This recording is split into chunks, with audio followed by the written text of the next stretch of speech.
Class is in session. Hitting the books, college football show Tuesday, September the 2nd. We're moving the show to Tuesday this week because of the Labor Day holiday, but we are ready to talk week 2 in college football. Ian Cameron and Connor Mack with you.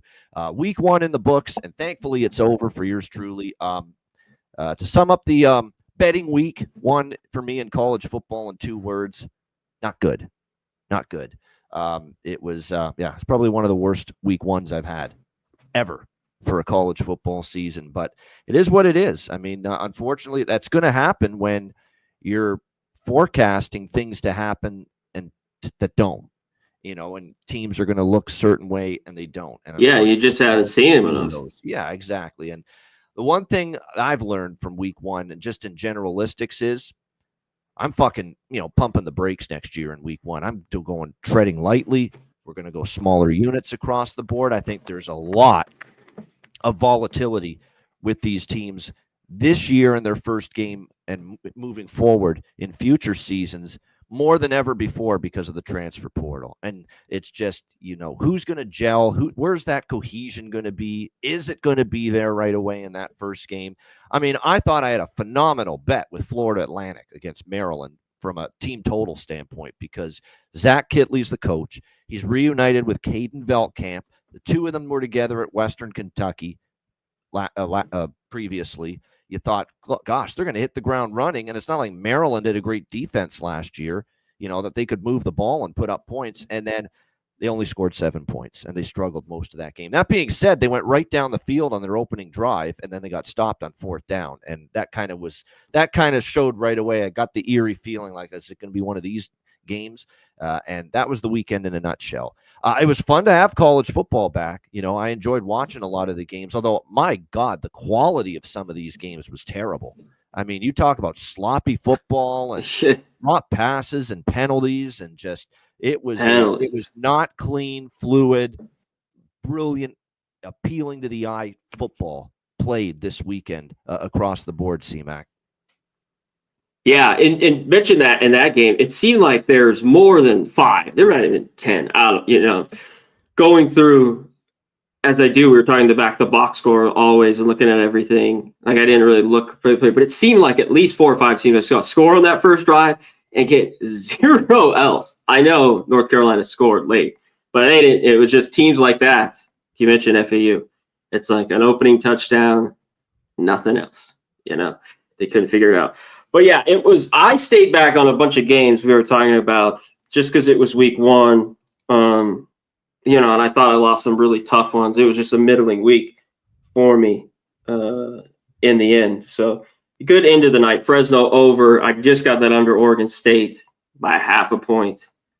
And last night was pretty good with the props in that game. But I do have to talk to. We're going to get to these teams. I guess we'll hit on as we go. But we were at the back. The Virginia Tech I thought was about the dirtiest loss. I thought of them all in a football game that I thought they dominated mostly. They could have won that game, or at least lost within a score. I mean, should have covered a single score. Yep. But teams played well. Like I'll get to Southern Miss, just a bad third quarter. Yep. I thought they played a great first half of football, and just kind of fell apart there a little bit. And then the fourth offensive line started leaning on the second half, and you can see that was a little bit. It was just that kind of that third quarter. So just a few games like that got me back here though. Back to work. Yep, Arch Manning the Arch Manning hype train did not leave the fucking station. Let's put it that way. Well, he just didn't look right all day long, and he's got to set his feet a little bit better, like the backdoor sidearm and just kind of slinging it. He did have a couple good passes that were drops. I thought that one in the end zone, dude dropped it, where he hit the out. That was a drop, but there's some bad passes. Easy throws in that game. He missed multiple times in that game. It was rough. Now look, I get it. It's on the road against a good team, but I think everyone expected a little bit better and a little bit more from Arch Manning there in that game. And what the fuck happened to Alabama? Absolutely incredible to see how poorly they played against Florida. They didn't look well prepared, and that's on Kalen DeBoer. And man, it's now the heat's going to get turned up on him because this is certainly a guy that I thought, pretty quality coach, incredible record, could get this team turned around. But that's as bad a first game to put out there as you could possibly put out there for Alabama against Florida State. The defense didn't look any better. Defense looked awful last year. I mean, they were going up and down the field. Tommy Castellanos having a field day, running the football well against Alabama. Yeah. They've just lost their tenaciousness and their physicality in the trenches, and they're getting, pushed around. When's that happened to Alabama, prior to last year under Nick Saban? So that's something that Kalen DeBoer's got to be held to account for. Where's the toughness? Where's the physicality gone from Alabama? So all of a sudden, all these great starting to look like a pipe dream, all this stuff I was saying that they can win the SEC and win the be in the playoff and contend for the title. Now it's only one game. They've got time, but it was such a bad game. It's one thing to lose. I mean, you got dominated by Florida State, a 2-10 team last year that had, incredible fall apart season. Was still thought there was going to be a long way to go for Florida State to rebuild that thing.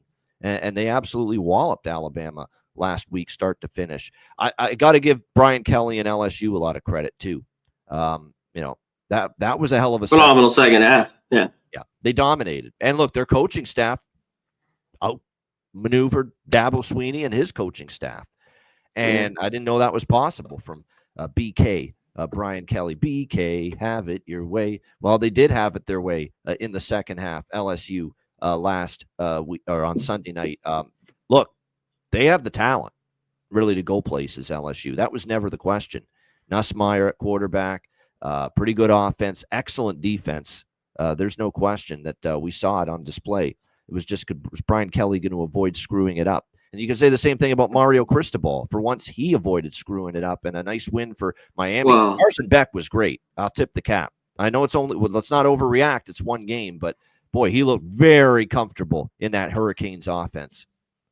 I thought he looked really good. I mean, yeah, for not. I think the mistakes we saw it from him in Georgia last year easily. Yeah, I mean, we saw flashes of it, of course, but hats off to him. First of all, still messed that. Notre Dame just dug in a hole. Best bet in that game was when they got down. It's just, I know Miami, as much as they were when Notre Dame was down 2 touchdowns, I'm like, they're going to make this game a 3-point game. Notre Dame was plus 7.5 live at one point, and I didn't bet it. So that's the weekend. Yeah, it was. I saw it. I was staring at it, and I didn't pull the trigger. Oof. Yeah. Those always hurt. Definitely. And at least taking them live. Yeah. Yeah, that's what I had to wait on that game, and that's what I thought to do, because even Cristobal, he kind of just wanted to goof it up there at the end.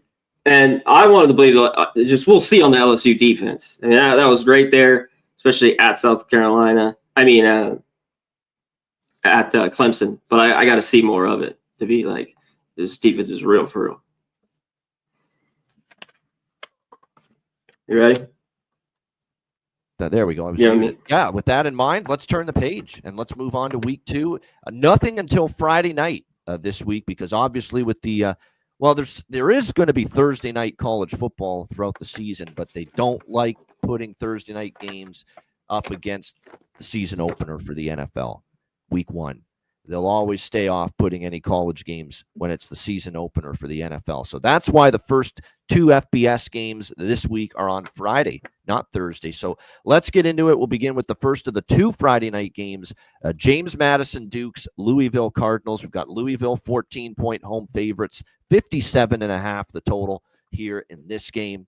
JMU, team I like to win the Sun Belt, and certainly look good in their opener. Now, both of these teams look really good in their opener, but both of them faced FCS competition.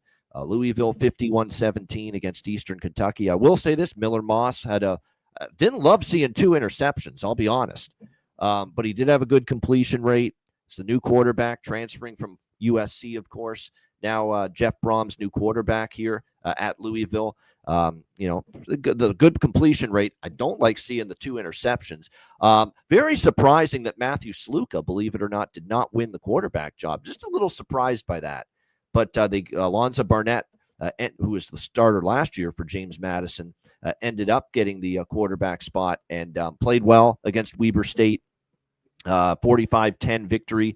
Both of these, actually, Louisville failed to cover. They were 38-point favorites against Eastern Kentucky. They only won by 34. JMU was 26.5-point favorites against Weber State. They won by 35.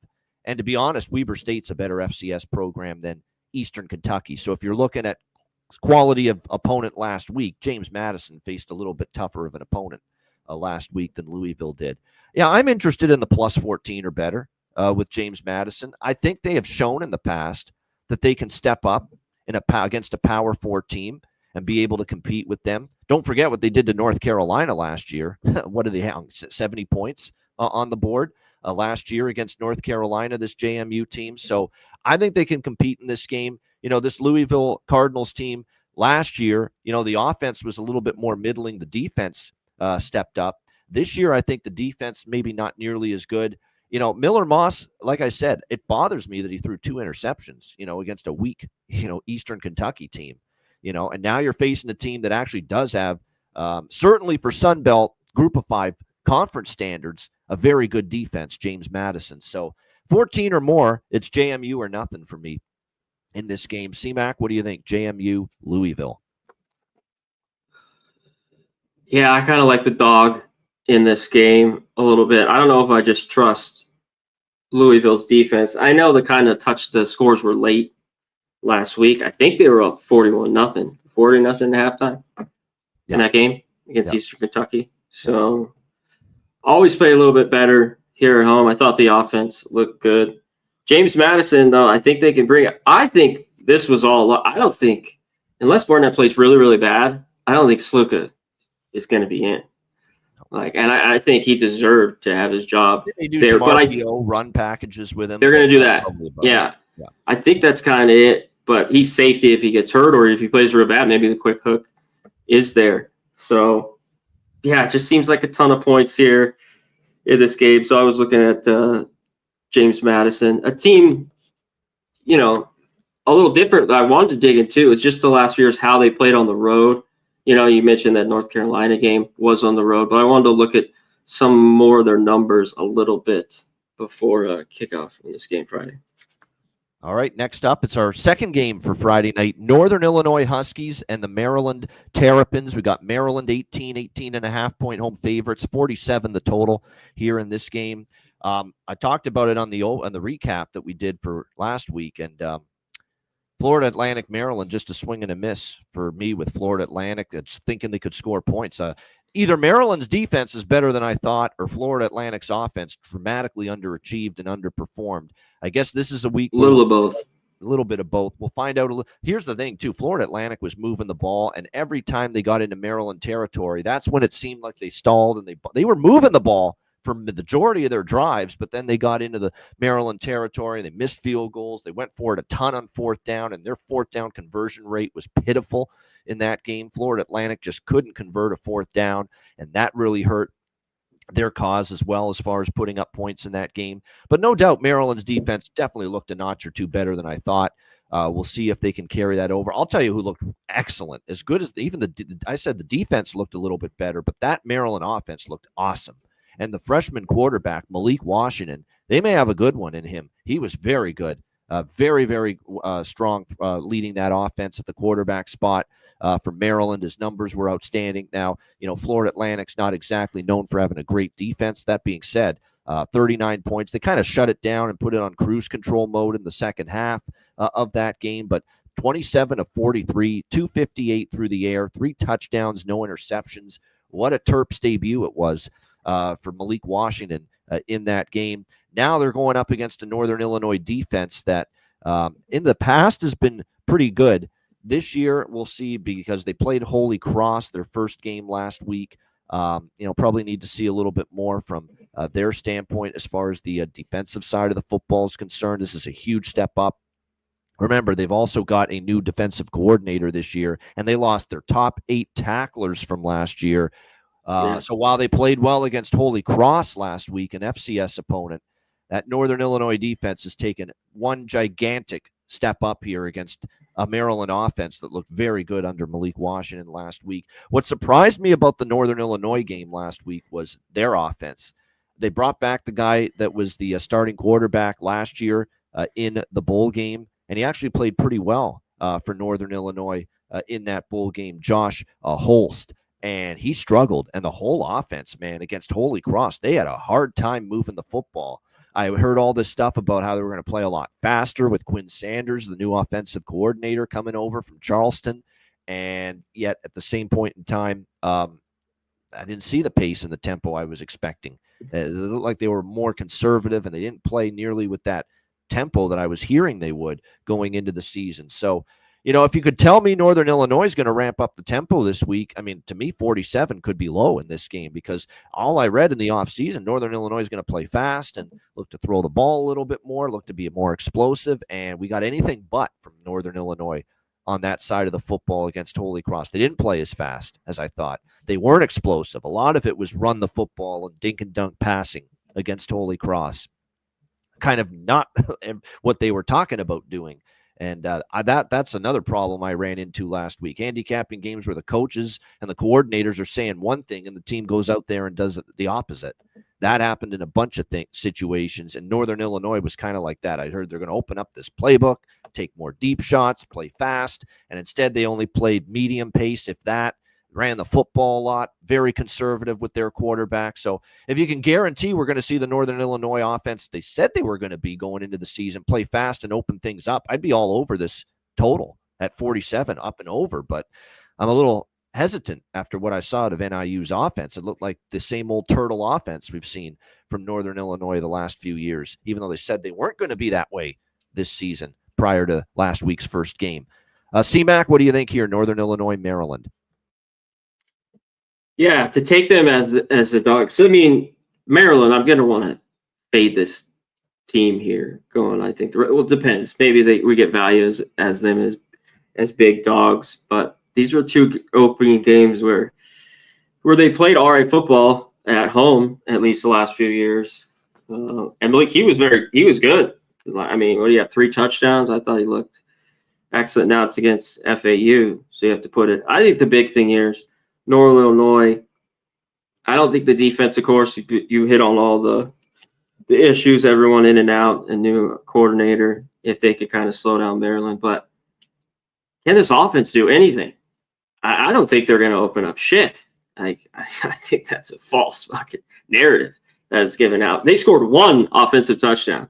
The other was a kick return in that game. I think it was 10-12 or something like that, and they took that to the house. 96-yarder, I think. So, and then they scored a touchdown late and win the game. So, what the big thing is here is, can Northern Illinois, can they run the ball against Maryland? Like, if they have success, like, they could kind of cut the game down and maybe hang in it. So, I haven't seen enough from them, in this opening game to maybe want to back them. But I'm tempted with them as a dog here.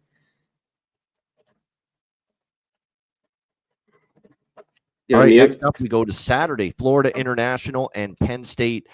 Penn State 41.5-point home favorites, 54.5 the total in this game. Beware of these. Now, usually James Franklin in these mismatch games, we like to lay the points or pass, but if you took Nevada last week, you were rewarded with a point spread cover, and Penn State was not able to cash a ticket there last week. They won 46-11. I mean, 4 over 6 touchdown favorites is you're getting up there. Yeah. Yeah, it is. I mean, 42.5-point favorites they were last week. And like I said, that's a lot of points to be laying. And here we are again, 41.5, 42. And the question is going to be, they're laying around that same number.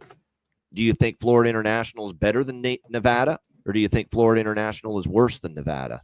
That's really, and I think they're pretty comparable when it's all said and done. And so we'll see. But I'll be honest, I would take it before I lay it at this point. It's just a lot of points. I think we're starting to see too from Franklin, and maybe this season because of the expectations around the team to win the Big Ten, to be in the playoff, contend for the national championship.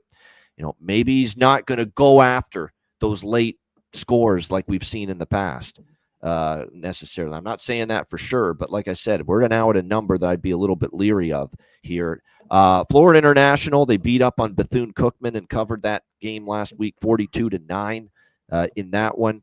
Their quarterback back again for another year, Kewan Jenkins, pretty solid numbers, 18 for 30, 187 through the air.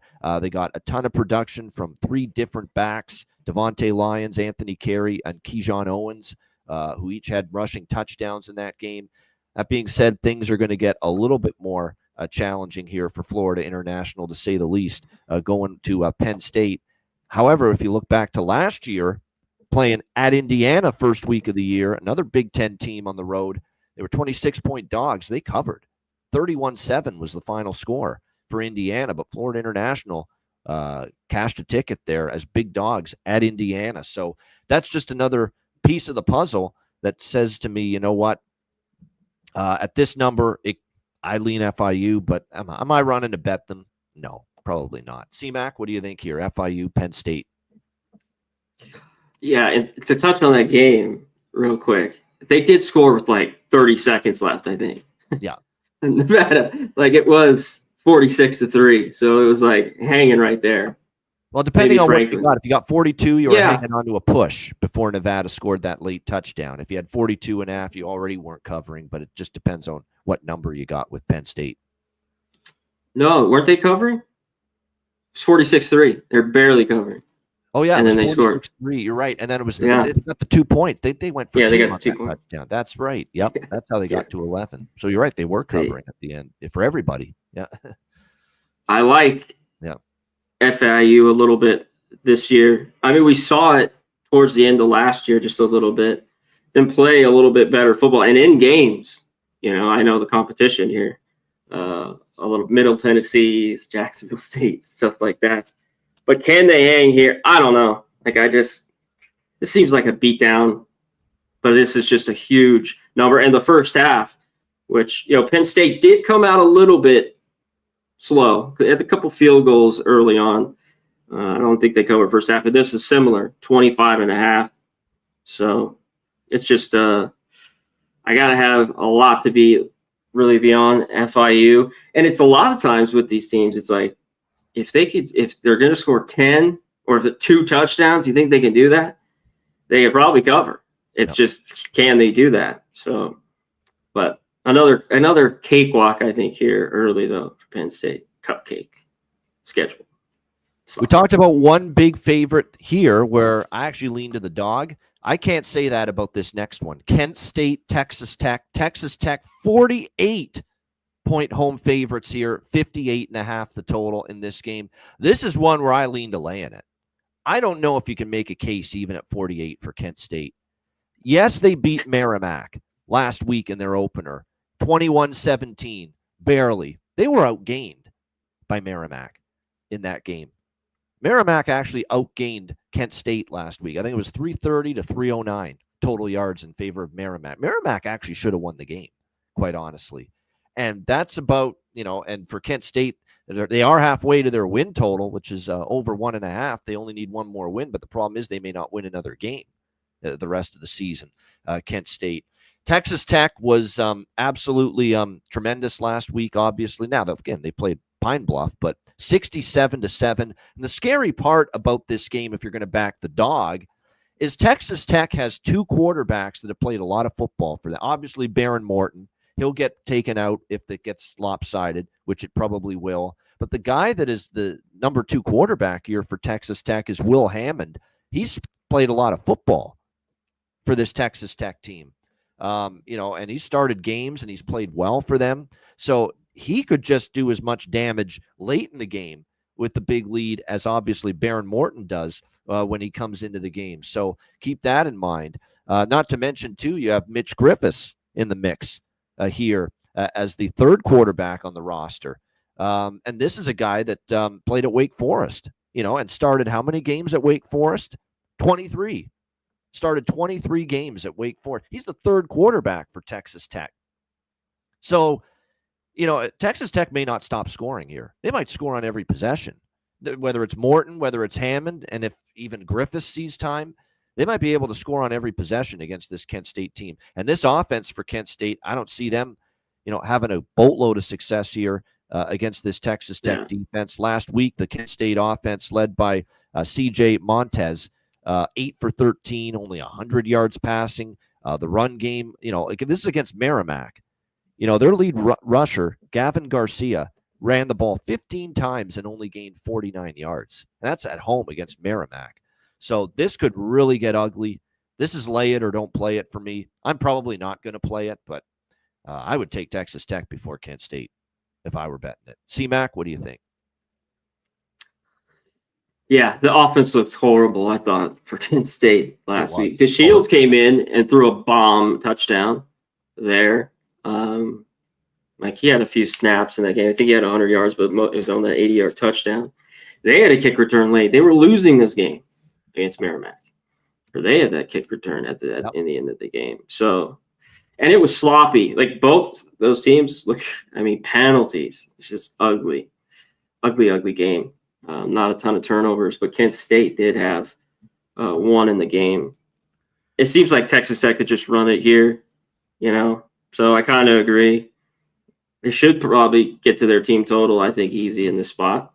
So, and I want to see, this is another thing with Texas Tech. It's like Kent State might not score, but as much as the hype was on the team, I want to see more of their defense going forward. So, another game, it's probably an easy win, but I want to see more of their defense going forward. All right, next up, we've got Virginia and NC State. Now we've finally got a competitively lined game to talk about. NC State 3-point home favorites, 53.5 the total in this game. Very interesting with ECU and NC State. Obviously, I like the over in that game. It never really got close. What surprised me and what I got wrong with that game was I thought NC State's defense would be vulnerable and East Carolina would have success moving the ball. And NC State's defense played better than I thought. They made plays, but did. ECU moved the ball. That game was correct. That's why I liked ECU too, but I like the over. I like the 14 points, but yeah, they made enough plays when they had to, the Wolfpack defense. The area I'd be still worried about with NC, because I thought up front they did a pretty good job, but I'd still be worried a little bit about the passing, the secondary. I thought the secondary still got ripped pretty good by East Carolina, but they just couldn't finish their drives.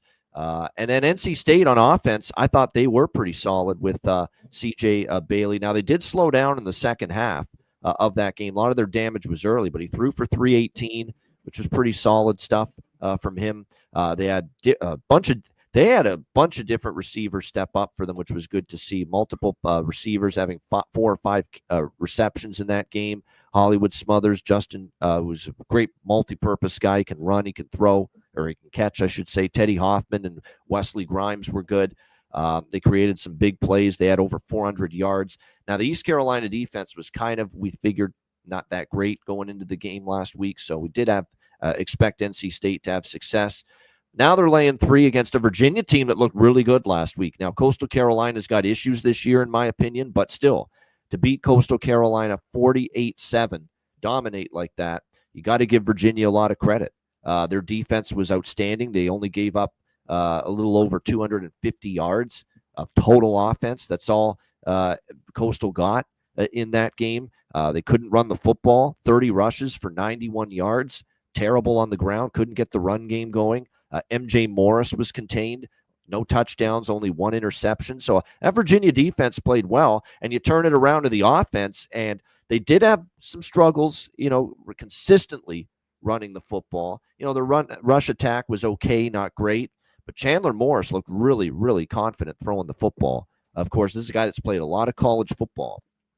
Chandler Morris, North Texas, most recently played very well there. Started his career at Oklahoma and TCU after that, and he looked really good in the passing game for Virginia. So I see the chats chiming in. They like Virginia. So do I. I think at +3 or better, Virginia's the side for me. I liked what I saw last week against Coastal. Dominant, totally controlled that game start to finish, blew them out. I thought NC State played well at times, but they also didn't.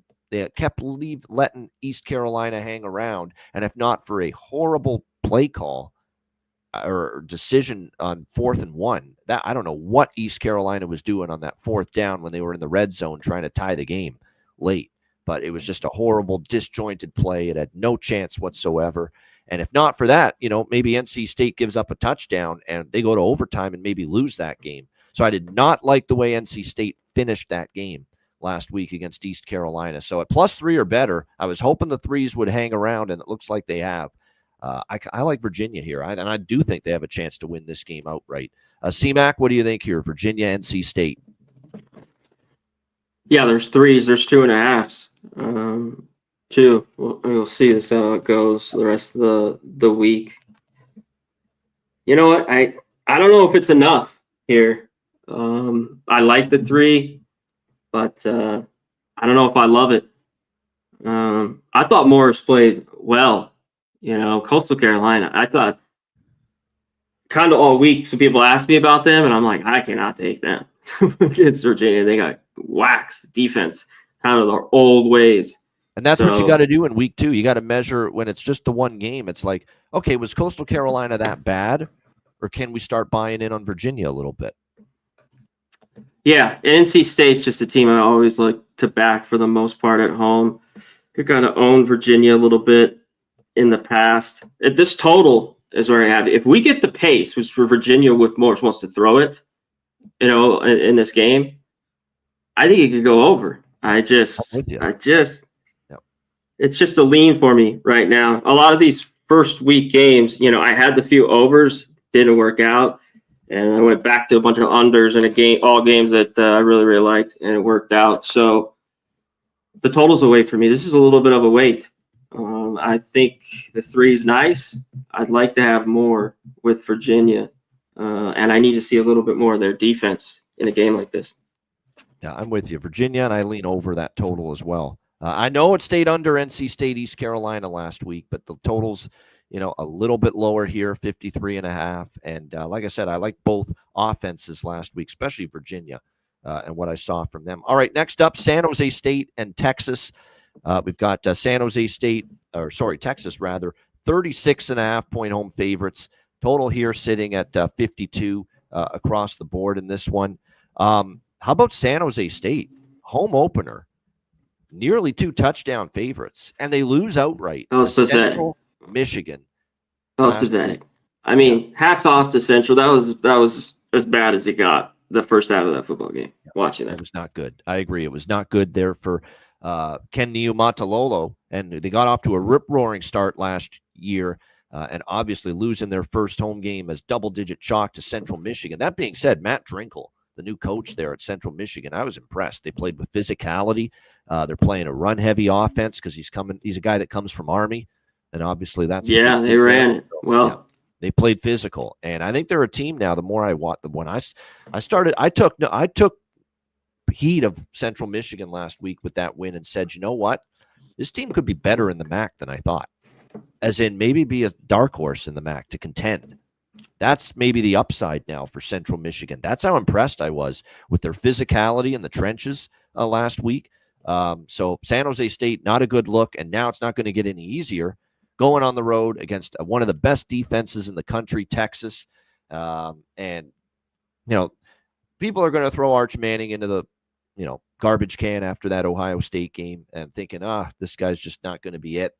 Let's calm down. I mean, it was not good. There were easy throws he was missing throughout that game. But you have to remember, he has not started at all. Every game he had been in pretty much was mop-up duty or coming in when Quinn Ewers got injured last week or last year. We talked about that, though. Remember, I'm kind of like, everyone's like, this guy's done nothing. He's played nothing, nowhere. And he's got to go to the shoe. He's coming in these junk rolls. He's got to go to the shoe week 1. So, yeah. That was driving me nuts last week. I'm going to say this right now. There is no chance in hell I'm betting this game, at least not from a side perspective. I'm not laying 36.5 after what I saw from March last week, but this is also a big step down. You're back home now, comfortable surroundings. And San Jose State, that was pretty ugly. And it was pretty ugly too. I thought their defense, hung in there. But Walker Eget, their quarterback, I didn't like what I was seeing from him. He looked erratic. He was just off with his passing, and against a defense like this, that could be suicide here for Walker Eget and that San Jose State offense. So maybe an under here, but again, what if Arch gets cooking and they want to run up the score because they looked so bad on offense last week against Ohio State? So that's the concern with the under in this game if you're going to bet it, but I lean that way with the total. C-Mac, what do you think here? I think you just get him comfortable back here at home. Like after you saw that game, everything that happened, defense played well. Both defenses did. That's what Central Michigan. I mean, they were just ran all over them. I think Texas can run all over them too. So work that in and work him. Maybe some small plays, play action, get him going, and then maybe open it up a little bit more. So I think this Texas probably rolls here in this game. San Jose State, the problem too. I didn't think they have a great defense, but they were awful last week. And Egan, the first half, I'm like, he is just way out of it. And when teams like that, Central Michigan go in there, control the time of possession, control the clock. They didn't really turn the ball over. I think they had a fumble, if I can remember. But I mean, so that's why they were in that game right away. So yeah, I think Texas comes out here, and I go with them. A lot of arch, quick hooks. So, and he looked awful. We were talking in the back before how sloppy he was with his passes, but I think it's just one game. I think he'll get into it. He'll look a lot better this week. All right, next up, Central Michigan, the team we just talked about that beat San Jose State as 2 touchdown underdogs on the road last week. On the road again this week, taking on the Pittsburgh Panthers. Pittsburgh 21.5 point home favorites, 51.5 the total. First thing that stands out about this game in this spot is kind of a tough scheduling spot for CMU. Huge win last week on the West Coast, Bay Area, and now you're on the road a second straight week, and this time you're all the way over back on the East Coast, and you're playing the Pittsburgh Panthers. So don't know if I love this from a situational standpoint for Central here in this game, just given those circumstances. Pitt, meanwhile, 61-9 over Duquesne. They absolutely thumped Duquesne in that game. Eli Holstein, who's back at Eli Holstein, who's back at quarterback, 215 through the air, 4 touchdowns, 1 interception before he gave way to Cole Gonzalez, who finished that game for Pitt. We'll see how this one plays out here. After that, like I said, after that win against San Jose State, the physicality they showed, how well they played on defense, my thought coming out of that game is I want to look to back Central Michigan, not fade them. That being said, I don't know if I love this spot. It's your second straight road game. It's being on the East Coast after being on the West Coast. That is something that definitely concerns me here. And will they be able to run the football against Pitt's defense?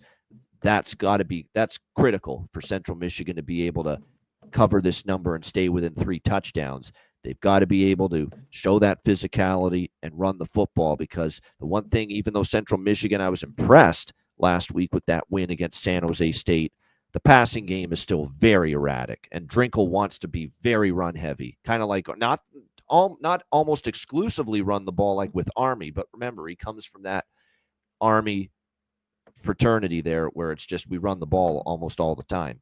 So he really wants to skew to the run, and that's going to be something you're going to want to watch for this year with Central Michigan. If you think they're going to have success running the football, if you think they're going to be up against a team that struggles stopping the run, that's when you're going to want your money on Central Michigan. When they're facing the teams that are very good against the run, those could be the games that Central Michigan struggles in, at least offensively. So that's definitely something to keep in mind here. Like I said, I lean Central. I certainly like the number you're getting, and we know at times Pitt in this bigger favorites role under Pat Narduzzi going back years, not always reliable. When you're asking them to lay big numbers like this. But I am concerned it's the second straight road game East Coast after being on the West Coast last week. Now, I haven't moved on this yet, but like I said, I was impressed by Central. At anything north of 21, I still lean in their direction. The under could be the way to go to. And Matty is saying he likes the under. Central Michigan's an under team to me. It's just, can they contain Pitt offensively enough to keep this under? Because I know Central wants to play an under pace, and they want to run the football. They want to take time off the clock. They want fewer possessions in the game, not more possessions. So Central definitely is going to want to play this game under the total. It's just a question of will their defense be able to slow down Pitt. What do you think here in this one, Connor? Central Michigan, Pitt.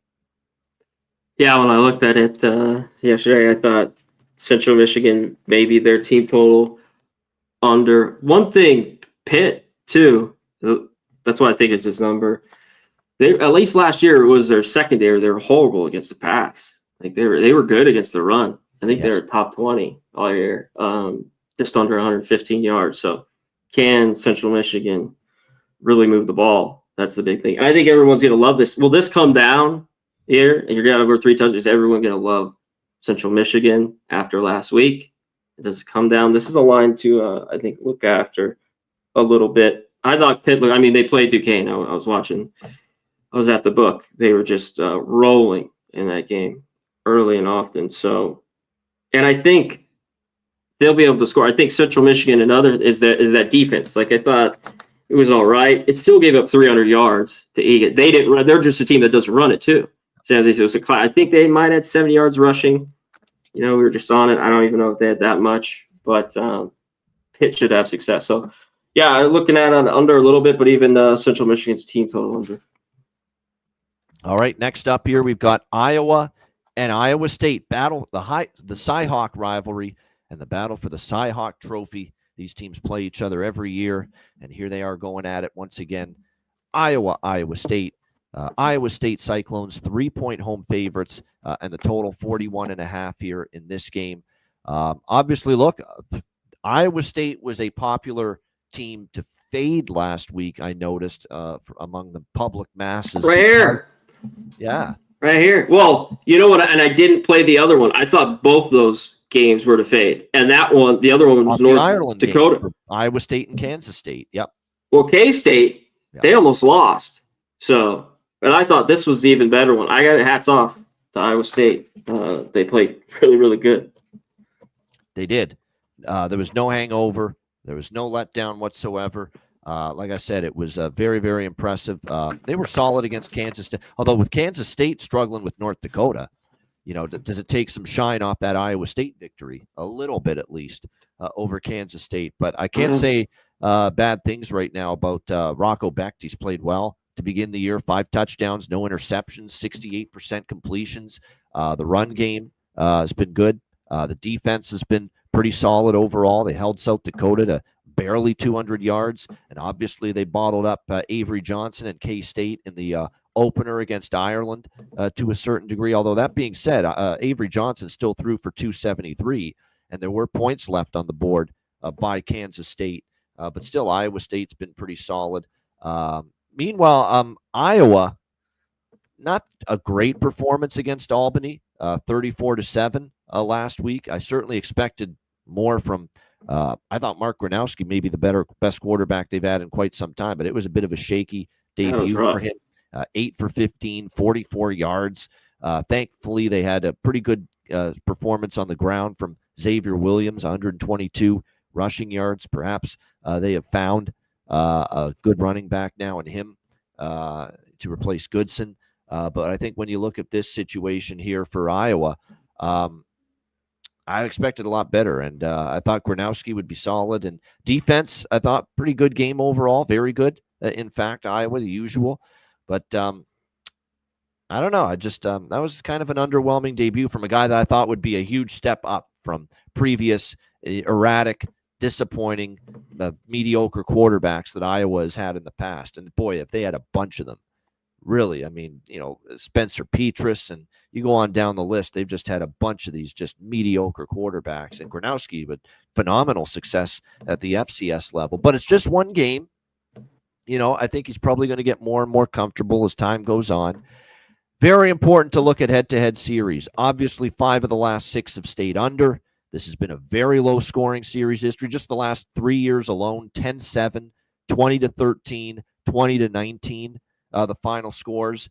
Iowa is 7-2 straight up in the last 9 versus Iowa State, and the 2 Iowa State victories in the last 9 head-to-head meetings were a 3-point win at Iowa in 2022, and then the 1-point win at Iowa last year, 20-19 for Iowa State. So Iowa State has not beaten Iowa by more than a field goal in any of the last 10 meetings. And then there was a win way back in the September 2014, and Iowa State won by 3.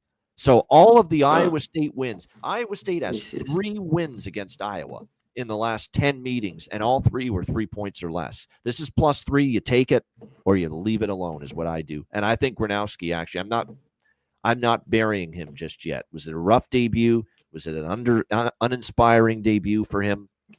Yes. But I still think there's ability there for him to be better than a lot of these previous Iowa quarterbacks. At +3, there's a very good chance I bet Iowa, as long as this stays at +3 or better. What do you think here, CMAC? Iowa State. Yeah, I think you have to look at this under here. We're back over 40 with these two. I mean, it seemed like the last few years it had dropped. I think it was 36.5 that low in this game. So I think it's going to be tight. Even though I've been impressed, I was on Iowa State game 1. I tried to fade them in a flat spot. They look good. The guy though I want with the ball, with the game on the line, is Rocco Beck. Even dating back to last year, I just think he's one of the better guys that I want there. So if the game could be close, they could win it. It's just not at 3. So I just think, and one thing where Iowa State's looked better in their first 2 games, even against K-State over there, has been against the run. The team, I just, got all over them, how they looked awful, especially the second half. Last year, they looked pretty good in these first 2. So, but Iowa's got to run it. They got to run it. They're going to run it. They're going to milk this clock. Under. Yeah, under. I can't argue with that, especially north of 40. And we have seen the last 3 years, it's stayed below. We haven't even hit 40 the last 3 meetings. 10-7, 2013, 2019. All of them. By the way, 40. Yep. That last year's game too, a couple big plays in the second half. I remember that game. Yes. A couple big 50-yard pass. It kind of broke out for maybe a 10-7 halftime. So. Yeah. And it still stayed under. All right, next up, we've got UConn and Syracuse. Syracuse 7-point home favorites, 58.5 being the total in this game. I'll say here's the positive for Syracuse against Tennessee. Steve Angeli, the Notre Dame transfer, he didn't play that bad. 23 for 40, 274 through the air. Did have the 1 interception, but I don't think he was that terrible. Now, they did have some struggles at times running the ball consistently. The big problem was the defense. It was horrific for Syracuse. They were just not stopping Tennessee and Joey Aguilar. And I'm not a big Joey Aguilar fan, and even he lit them up. And that's definitely something that I'd be concerned about moving forward. When you give up almost 500 total yards of offense, that's not a good sign. I'd be leery about laying 7 points or more with you here in this kind of a spot. And if you remember, UConn and Syracuse, they played each other last season. UConn was a 10-point dog. Syracuse won, but only by 7, 31-24. Now, they did have a huge total yard advantage, 538 to 352. But that was a better Syracuse team. They obviously had a great quarterback in Kyle McCord last year, who's gone. I don't think Angeli made a decent account for himself last week against Tennessee. But like I said, that defense was pretty bad. And it's still not the offense that it was with Kyle McCord last year for this Syracuse team. UConn under Jim Mora Jr., they played Central Connecticut 59-13 in their first game. The quarterback there has been around quite a bit now. Joe Fagnano back in the fold was pretty solid. They've got obviously Edwards leading them at the running back spot. They've got a couple of nice receivers too. Chris Parker, Jackson Harper, and Skylar Bell. Watch out for him. He was very good for UConn in their first game. I lean UConn here. Again, they lost by 7 last year, and I think UConn is maybe slightly better than last year this year, and I don't think Syracuse is as good. So, like I said, if they lost by 7 to Syracuse last year against a Syracuse team that was a lot better, what's to say this can't be a one-score game again? So the money's come in on UConn, 8.5 down to 7. I agree with it a little bit here. 58.5. I'll tell you what, the UConn offense looked good. Syracuse defense looked shaky. I do think Angeli and the Syracuse offense, and I like UConn, but but you're not going to tell me that UConn's defense is in the same ballpark as Tennessee's.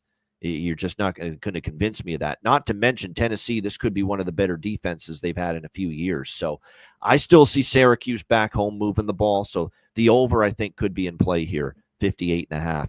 C-Mac, what do you think? UConn, Syracuse. Yeah, I think it's a tad bit too high. Just with their game and how they played last week. So I have to stay off there, I think, even though there's probably some points in this game. Yeah, I like how they moved the ball against Tennessee. That's for sure. They had a few bad mistakes, and they dug a hole, which is they were down 17-0 like that. It seemed like right after the first quarter. So Angeli, I thought he played all right. They had to throw it. He threw for 275, a touchdown, the pick. So, but I think UConn can move the ball in Syracuse. That's why they're live here with 7. I think they'll be able to run the football in this game. You talked about Edwards. They had a few. I know they spread it out. Kind of, the game was a blowout last week, but I think they could do enough here to keep this game close. Even if Syracuse wins, this game is tight. So I do like UConn +7. All right, next up, Baylor, SMU. We've got SMU 2.5-point home favorite, 65 the total. Dave Aranda, man, same old defense. Jeez, I mean, just horrible. Horrible. I mean, every time they got their asses back into that game against Auburn last week, Sawyer Robertson, they get it right back, and then defense just gives it up again. And we thought Baylor's defense was going to take a big step, and I've got to see more before I'm ready to say that, because it was not good enough last week against Auburn, that 38-24 loss. The offense wasn't great at times too, but the offense certainly did enough in the second half to give Baylor a chance, and the defense just kept giving it right back and could not stop Jackson Arnold, could not stop the run.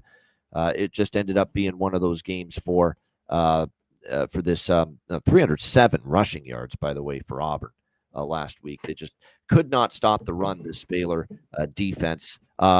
I want to take Baylor, but I think if I take them, I have to take the team total over. I can't take +2.5 because I don't trust their defense. I think they can score. I think with Sawyer Robertson and company, they can move the football. Cole Wilson, Michael Trigg, they've got some great receivers.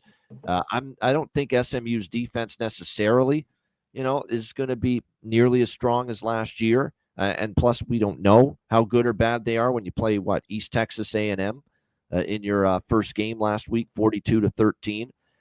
We know their offense is pretty good with obviously Kevin Jennings back in the fold. Once again, SMU had 400 yards of offense. Although that being said, 400 yards of offense against a team like East Texas A&M does leave you a little bit concerned that they didn't do more than that. And they did have not one, but 2 defensive touchdowns, SMU, in that game. So it was not the great offensive performance by SMU that maybe that final score indicates, because really only 28 of those 42 points were on offense. They had 2 defensive touchdowns, 2 pick sixes for SMU in that game last week. So, at this number, it's in a pretty good spot. SMU is at home. This is still a team that obviously was in the ACC championship game, was a playoff team last year. But I think Baylor will move this football on SMU. And at the same point in time, Baylor's defense struggled last week. Can it regroup? I lean over as well, 65. I think I kind of wanted to back Baylor. 2.5, I can't. I mean, this opened 4, I believe. Yeah, they opened up 4. SMU as home favorites. So there's been a lot of support for Baylor. I don't think I could get to the Baylor side now at 2.5. If I were to take Baylor now, I'd go with the team total, because that's the one thing that could hit. This could be one of these deals where they lose the game, but they maybe still go over their team total. C-Mac, what do you think here? Baylor, SMU.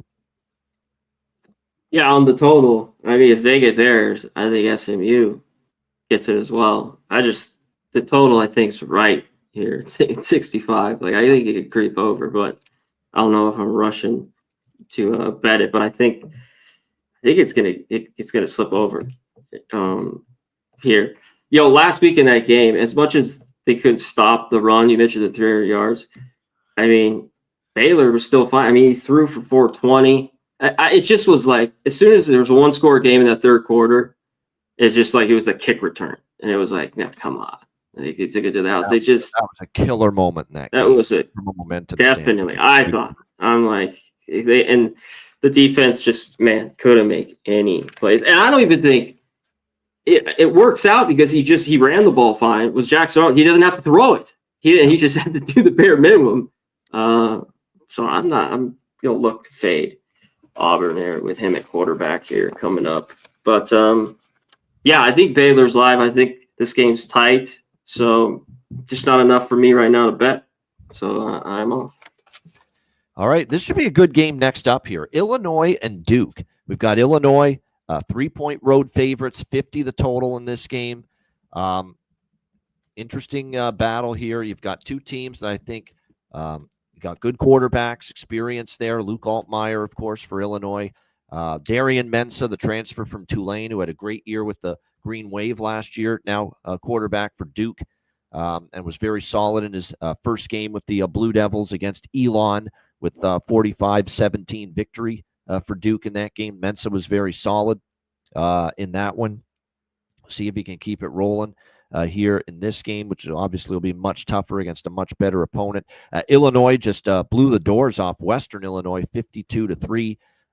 Luke Altmaier was pretty good when he was in the game, and he gave way to Ethan Hampton after that. Aiden Lockery with 101 rushing yards. This is a game I don't have a strong feel for because both of these teams are capable, no question. Obviously, I like Mensah a lot. Athletic quarterback, very strong in this, for this Duke team. It's really going to come down to the two defenses coming into this game. You look at Illinois. Both teams played obviously FCS competition last week, but it's which defense do you put a little bit more stock in that could determine this particular game. But Illinois, if you look at the defenses, it was expected to be, one of the better defenses here potentially in the Big Ten. Just a really tough game because I really like what I've seen from both teams here in their opener against comparable competition.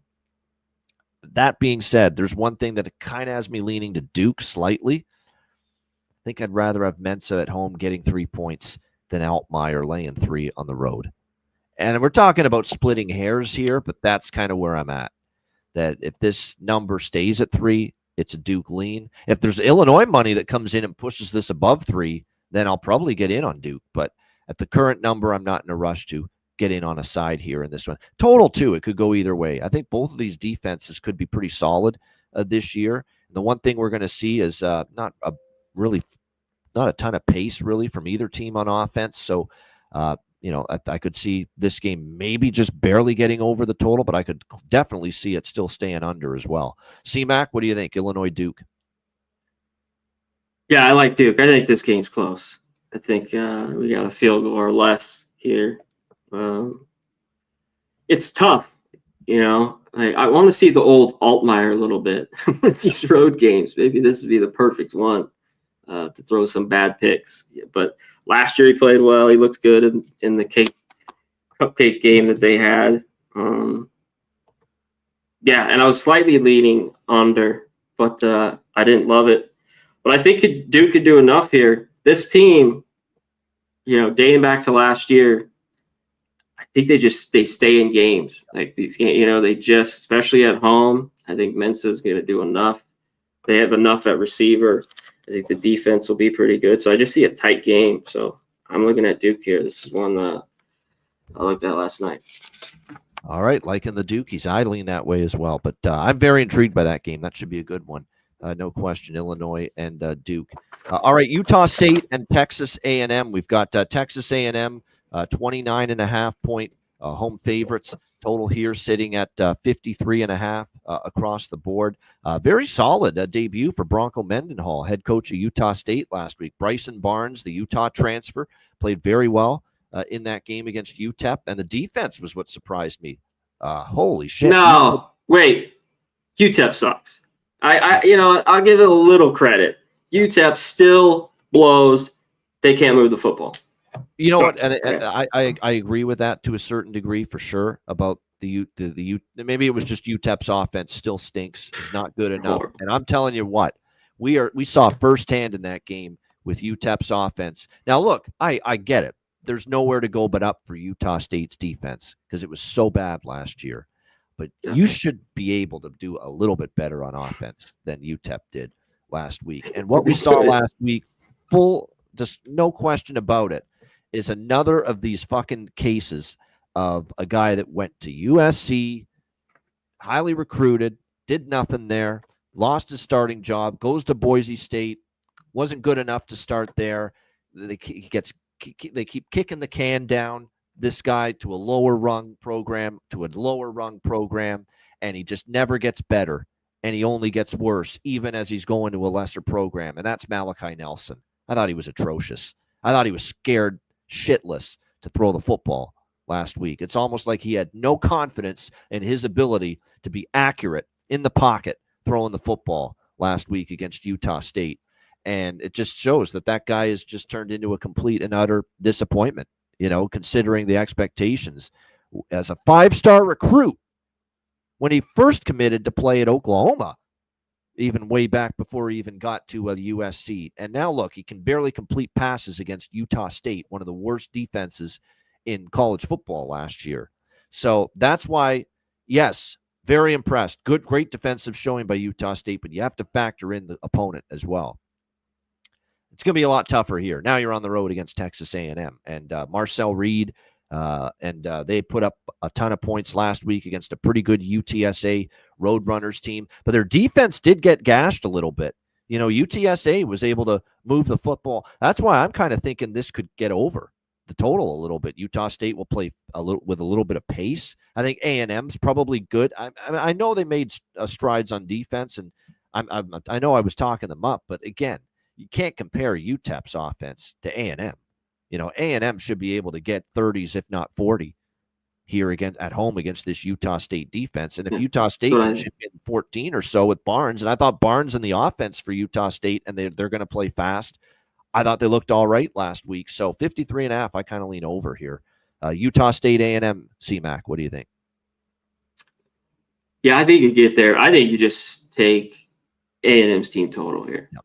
I just think I don't buy anything. Utah State always plays a little bit better football at home. I don't buy it. I think UTEP, that's just the shits. They were really, really, really bad in that game. I don't think Utah State did much great, too.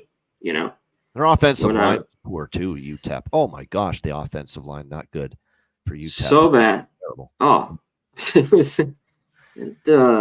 that was a rough watch. Barnes was solid, 19 for 28, 233.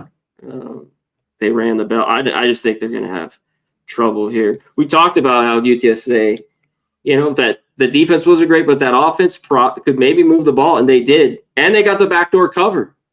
Down 25, scored that late touchdown pass, I think, with, 13 seconds, something like that. So if people had UTSA, you covered there. But I think Texas A&M, another game here at home, they probably win, cover this, but I think you just look at their team. So Utah State on the road, the defense is not good. I don't buy it. So A&M total. Yeah, it's going to be hard to duplicate what they did, obviously, last week. That goes without saying. All right, Ole Miss and Kentucky. Yeah. We got Ole Miss, 10-point road favorites, 52 the total in this game. Hey, we'll take it. Wasn't all bad last week. Yeah, it was not a good week, but it wasn't all bad. We did cash a few, and one of them was Toledo, plus the points. We got the money there with them against Kentucky last week. Like I said, Kentucky high on my bet against list to begin the year. I'll tell you what, 24-16 Kentucky. Zach Calzada was pathetic, man. How that guy is starting at quarterback for Kentucky, I'll have no idea. He was 10 for 23, less than 50% completions. At home against Toledo, you're 10 for 23 with 85 passing yards, no touchdowns, and one interception. Brutal stat line for Zach Calzada. I'm not shocked. I did not expect much from this guy when Kentucky named him the starting quarterback. Now, the saving grace for them is Dante Dowdell ended up having 129 rushing yards, and the run game was what kept Kentucky afloat, 220, and they kind of leaned on Toledo as that game went on, yet Toledo still covered the number, obviously, with that late touchdown with under 2 minutes left from Tucker Gleason. I will say this, Kentucky's defense did play pretty well, at least against the run. Toledo had no run game to speak of. Pretty much everything came through the air with Tucker Gleason, 270 through the air. There's no way I take Kentucky here. None. No way. Now, the question is, do I want to lay 10 with Ole Miss? And I don't always trust the Lane train, Lane Kiffin, when he's a double-digit road favorite. Hell, I'm still remembering, with Jackson Dart as his quarterback now in the NFL, and they still lost to Kentucky at home last year, 20-17. And Kentucky's actually covered 2 in a row, and this has been a tough matchup for Ole Miss. Kentucky, the Ole Miss victories were a 3-point win, an overtime win, and a 3-point win. Oh, and then it's in the recent years. So Kentucky, for some reason, has been a thorn in Ole Miss's side. But boy, oh boy, this year's Kentucky, it doesn't look very good. And I know it was Georgia State last week, 63-7. But the concern was, is Ole Miss going to be able to just reload at quarterback? And I'll tell you what, Austin Simmons looked really good. 341 passing yards, 3 touchdowns for Ole Miss in that game. Kewan Lacey with 108 rushing yards as well for Ole Miss. This is the lay it or don't play it for me, because I don't think much of Kentucky, but I will admit I'm a little hesitant because of the series history of Kentucky playing Ole Miss tough. I just don't think Kentucky's very good this year, and they certainly weren't very good last week, particularly on offense, and even more so their quarterback, who was lousy, awful. What do you think here, C-Mac? Ole Miss, Kentucky. Yeah, I thought the Ole Miss would just, that game would kind of be like that, and it was. One thing Georgia State did all right, though, they ran the football, and that's why no way do I want Ole Miss. That means I think Kentucky can run the football on them at home. I'm just serious. I'm serious. I think they can. They're just going to slow this game down and keep it close. And I can't take our good friend Lane laying points like this on the road. So I don't trust their defense. Not that Kentucky will do a bunch. He did look awful. That game, too, was the biggest snooze fest. All of a sudden, the fourth quarter, they laid back. They got the lead a little bit, and they gave up some big passing plays to Toledo. I forget what Gleason ended. He had 23 for 40 with 270, but it wasn't great early. But there was kind of a lot late in that game. Watching that, too, that was an under. I wish I was on. But I think Kentucky is the play here. I know it didn't look very good. And I think they're the move here at home. I lean under. Series history says you got to take Kentucky, if I'm being honest. I just don't think I want to. They look that bad on offense, especially last week, Kentucky. But I think you lean on the trenches here. What you have, really got studs. You don't have a great quarterback. You're right. Kentucky has owned the trench battle against Ole Miss these last few years. You see it every year. Ole Miss is having issues in the trenches against Kentucky for whatever reason. So that's what's concerning to me. I badly want to fade Kentucky again. I just don't know. Ole Miss in this price range is the team that I want to do it with. All right, next up, Kansas, Missouri. Missouri, 6.5-point home favorites, 51 the total in this game. Let's calm down here about Bo Pribula, the Penn State transfer. I know he was phenomenal in the first game for Missouri against, but Central Arkansas, man, they're just not good. 61-6. 283 through the air. He ran for 65, including a pair of touchdowns. He threw for 2 touchdowns and ran for 2 touchdowns. But let's calm down. I mean, you're playing a tomato can last week. And now we're going to end up seeing what they can do here against Kansas in this game. Kansas looked solid. I mean, 2 games, Fresno and Wagner, they put 77 points on the board. They only give up 7 in each of those games. So they've outscored their opponents 77-14 in the first 2 games of the season. Jalen Daniels has looked very, very good so far this year for Kansas. Heshaw, the running back, has been good. They don't miss Devin Neal maybe as much as we thought because he's ran the football quite well. I mean, at this price, I lean Kansas just a little bit. We know Leipold long-term as a dog catching points has been pretty good. I'm not there with the Pribula hype yet. Like, let's see him play a pretty good team first. And obviously they didn't play that in Central Arkansas. And when you actually look at that Kansas win against Fresno, first game of the year, And it doesn't always work this way, but if you're going by the A plus B equals C method of handicapping, Kansas beat the heck out of Fresno in that game. Fresno turns around and looks damn good in a bounce back spot this past weekend against Georgia Southern. Now, you could talk all you want about, maybe Georgia Southern's not great, but I was impressed by Fresno. A horrible game against Kansas. The run game got going. E.J. Warner was a lot better. And the week before, and they just beat the hell out of Georgia Southern, Fresno State back home last week, coming off that game where Kansas just took it to Fresno State. So maybe we got to give Kansas even more credit that they blew out Fresno. Fresno turns around and looks very good in their second game last week against Georgia Southern. So it kind of makes me think I need to upgrade Kansas a little bit more. So I lean Kansas here, plus 6.5. C-Mac, what do you think? I don't know what to think. Because I don't know if I'd really upgrade Kansas. I think Georgia Southern's just bad defensively.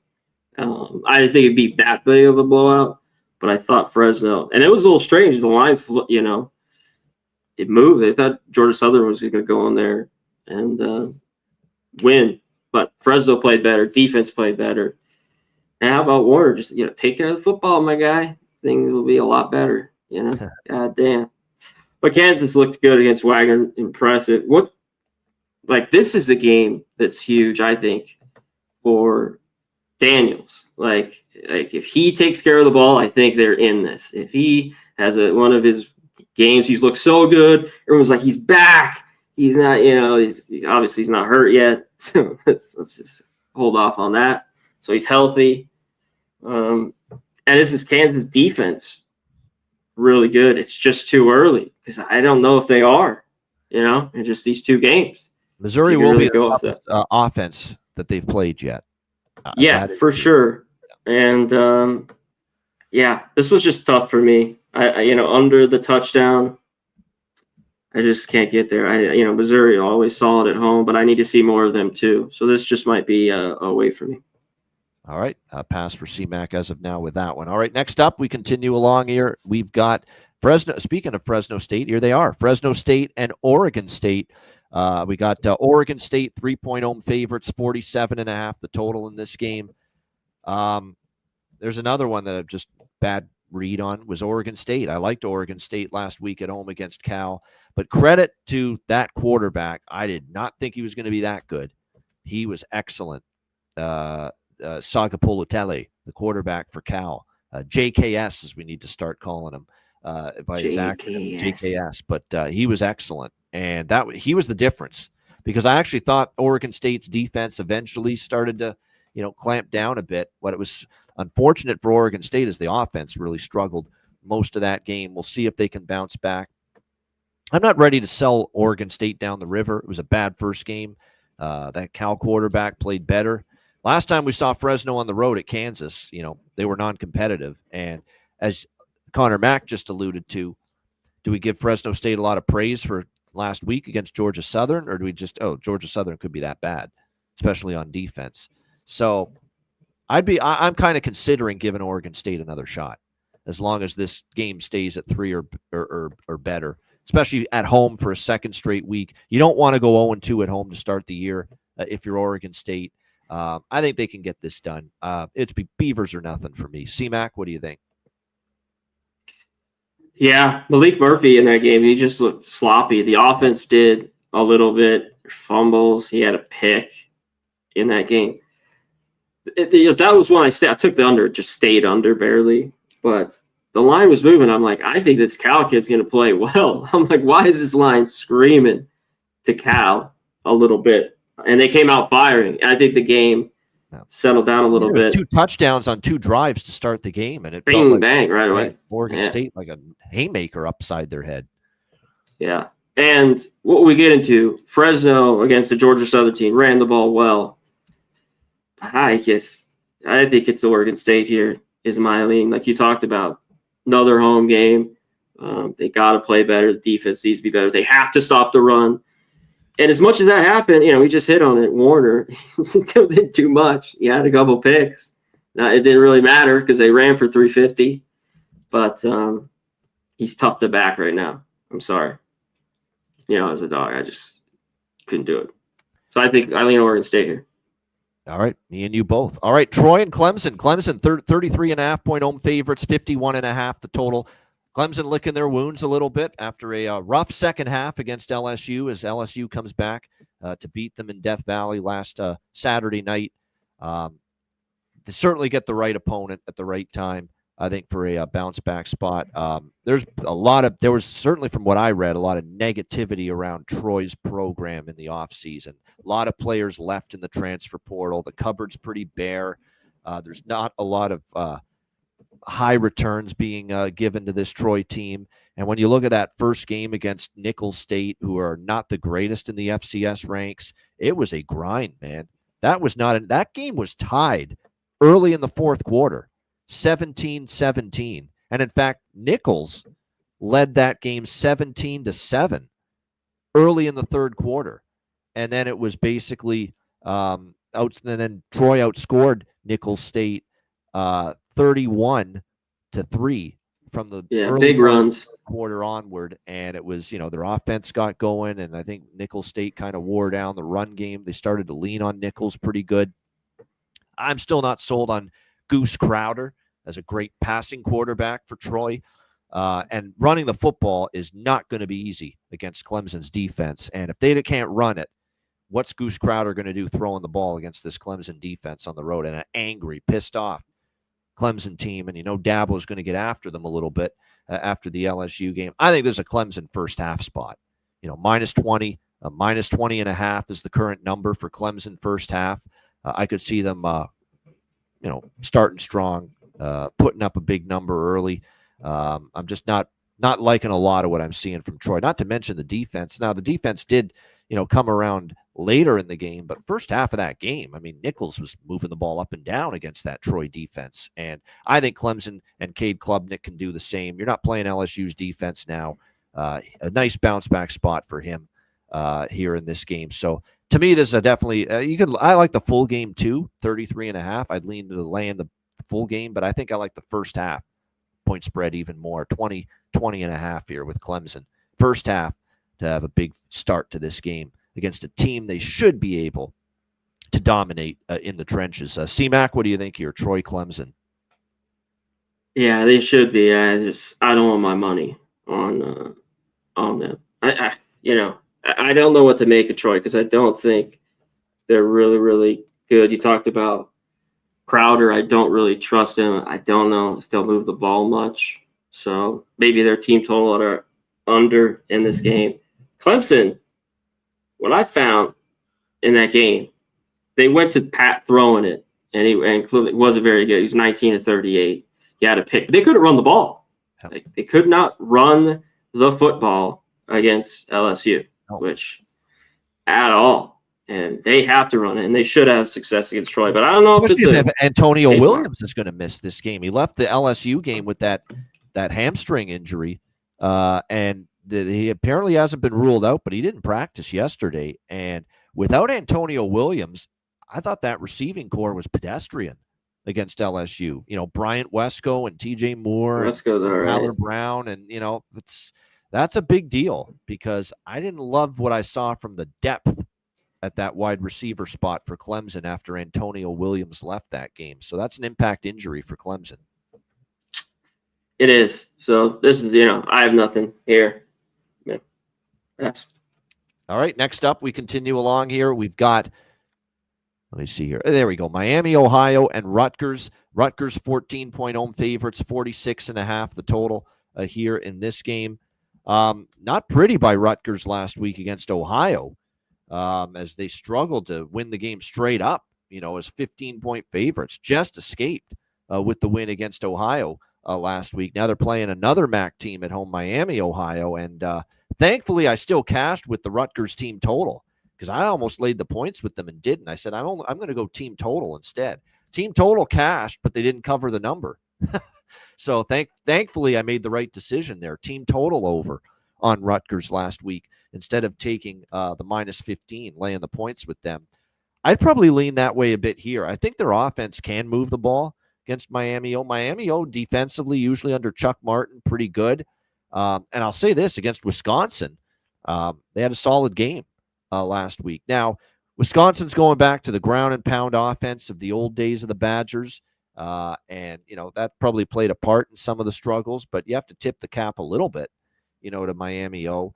But the problem for Miami O is the offense, and it got shut out. The defense hung in there, only gave up 17 points, but they got pretty much nothing from their off. DeQuan Finn's no good, man, throwing the football. And I've known that for a while. Well, we've known that. Yeah, we've known that. He's just not a good passer in the pocket, period.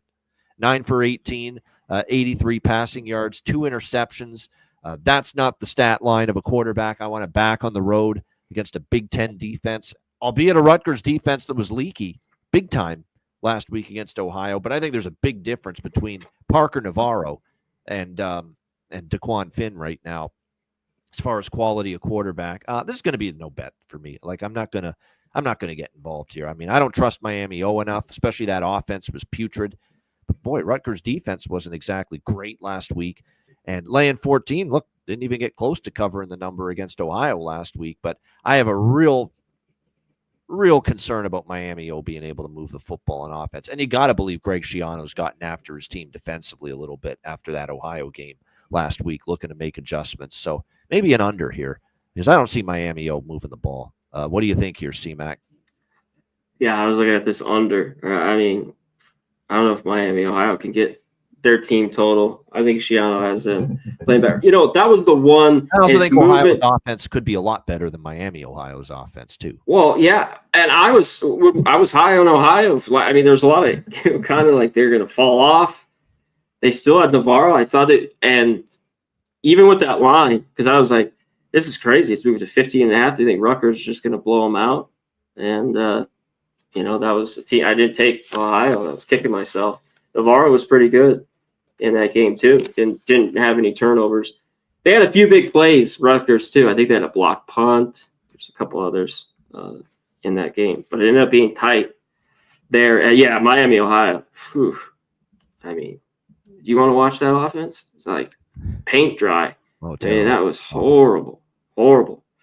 So I kind of lean under. I got to look at this a little bit more here. Rutgers, I think, plays better, but there's no way I'm going to lay 14. I'm just not going to do it. So, all right, Bowling Green and Cincinnati next up. We've got Cincinnati, 21.5-point home favorites, 46.5 the total here in this game. Tough spot for Eddie George, the new head coach here at Bowling Green. Obviously, he's got work to do. Bowling Green, obviously, a lot of personnel departures from last year. New coach trying to install things. 26-7 win against Lafayette last week. Drew Pine's not a quarterback I'm, enamored with. 12 for 18, 109 passing yards. Okay, but, not the greatest numbers considering you're at home against an FCS team. Running the football, though, Bowling Green, 156 rushing yards. They're going to look to run the football quite a bit with this new coaching staff. Cincinnati, meanwhile, a solid effort against Nebraska, 20-17. I thought defensively, they did a lot of solid things, Cincinnati, in that game. Now, their secondary got, hurt a little bit, and that would be the concern. But is Drew Pine a quarterback that's going to light up a suspect secondary? I don't know about that. Could this be an under? Perhaps. Here's the thing. Cincinnati's defense, did, like I said, Raiola threw the ball pretty well, but I was still impressed with what Cincinnati did as far as stopping the run. Like, Nebraska only had 110 rushing yards on 36 attempts. So it was pretty good run defense by Cincinnati, and that's now what Bowling Green wants to do. They want to ground and pound. That's what Eddie George is bringing in here to this Bowling Green Falcons team. And I don't know if they're going to be able to run in between the tackles all that easily here, Bowling Green against Cincinnati. Because, again, it looked like last week watching that Cincy-Nebraska game that Cincinnati's run defense was pretty good. It's their pass defense that was a little bit weak. And I don't know if Drew Pine's the kind of quarterback I trust to exploit that secondary on the road. So that kind of has me thinking an under here in this game. C-Mac, Bowling Green, Cincy. Yeah, I think, I was looking at that, but I want the points here. There's just, Cincy might win this football game. People are putting a lot of stock into a 3-point loss to Nebraska because this opened 18. It's moved 3.5 points towards Cincy. Well, I think they win here at home, but Sorsby did not look good. I mean, He had some 13 good of moments, 25. but he had some, the Well, he usual had a couple running the Yeah. ball. Yeah.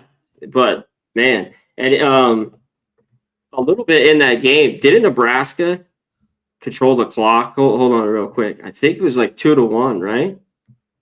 Yeah, 39-30 to it. 20-30, almost double time of possession for Nebraska. Yep. That was big. Since he got that late score, they get the cover. But, yeah, the run defense was pretty good. But I think Bowling Green, I think they could do enough here. I'm not crazy high on them. I just think Cincinnati, even at home, isn't a team I think you want to be laying over now 3 touchdowns, really. I think they win, but I think Bowling Green could maybe hang here. Yeah, 21 and when I saw the opener, I'm like, okay, 18. 21 and a half, though, you're right. The antennas are going up that I'm more interested now in Bowling Green. Anything north of 20. It's tough to take like a guy like Sorsby and just, last year when they were losing, like they were kind of in games and then they would just lose. You know what I mean? Like we just need Drew Pine not to screw up. That's it. I think if he plays a clean football game here, Bowling Green can keep it within 3 scores. But if he starts doing the stupid shit I've seen in the past, where keep holding the ball too long, taking a sack when he shouldn't, and fumbling it or throwing a terrible interception because on a horrible read and decision, if we see that Drew Pine again, that's the way it can get away from Bowling Green here in this game. Definitely. Yep. But I think now there are a lot of Cincy love. They are at home and everything, but I'm like, I don't know. I'm not laying. I'll tell you this: I'm not laying 21 and a half. It's not Satterfield. I'm not doing that. Satterfield. I don't know if this team's good enough to be favored by this kind of number. All right, the defense played well though. Like they hung in that game, and I thought they played well, but is it enough? All right, Oklahoma State and Oregon next up here. We've got Oregon 28-point home favorites. The total here 57.5 in this game. Obviously, there was a lot of concerns about Oklahoma State coming into this season. Obviously, it was a dismal year last year for a guy that's been a great coach there, and Mike Gundy, and worried about, is he going to even be able to get it back on the tracks again here for this program. But then to make matters worse for Oklahoma State, out goes House Haney, the quarterback here for Oklahoma State, injured in the first game.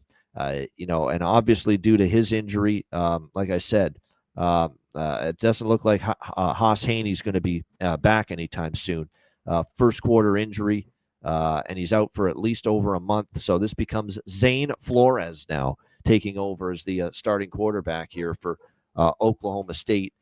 On the road against Oregon, not an easy spot, to say the least.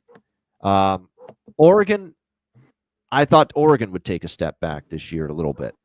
I didn't expect them to be phenomenal on defense.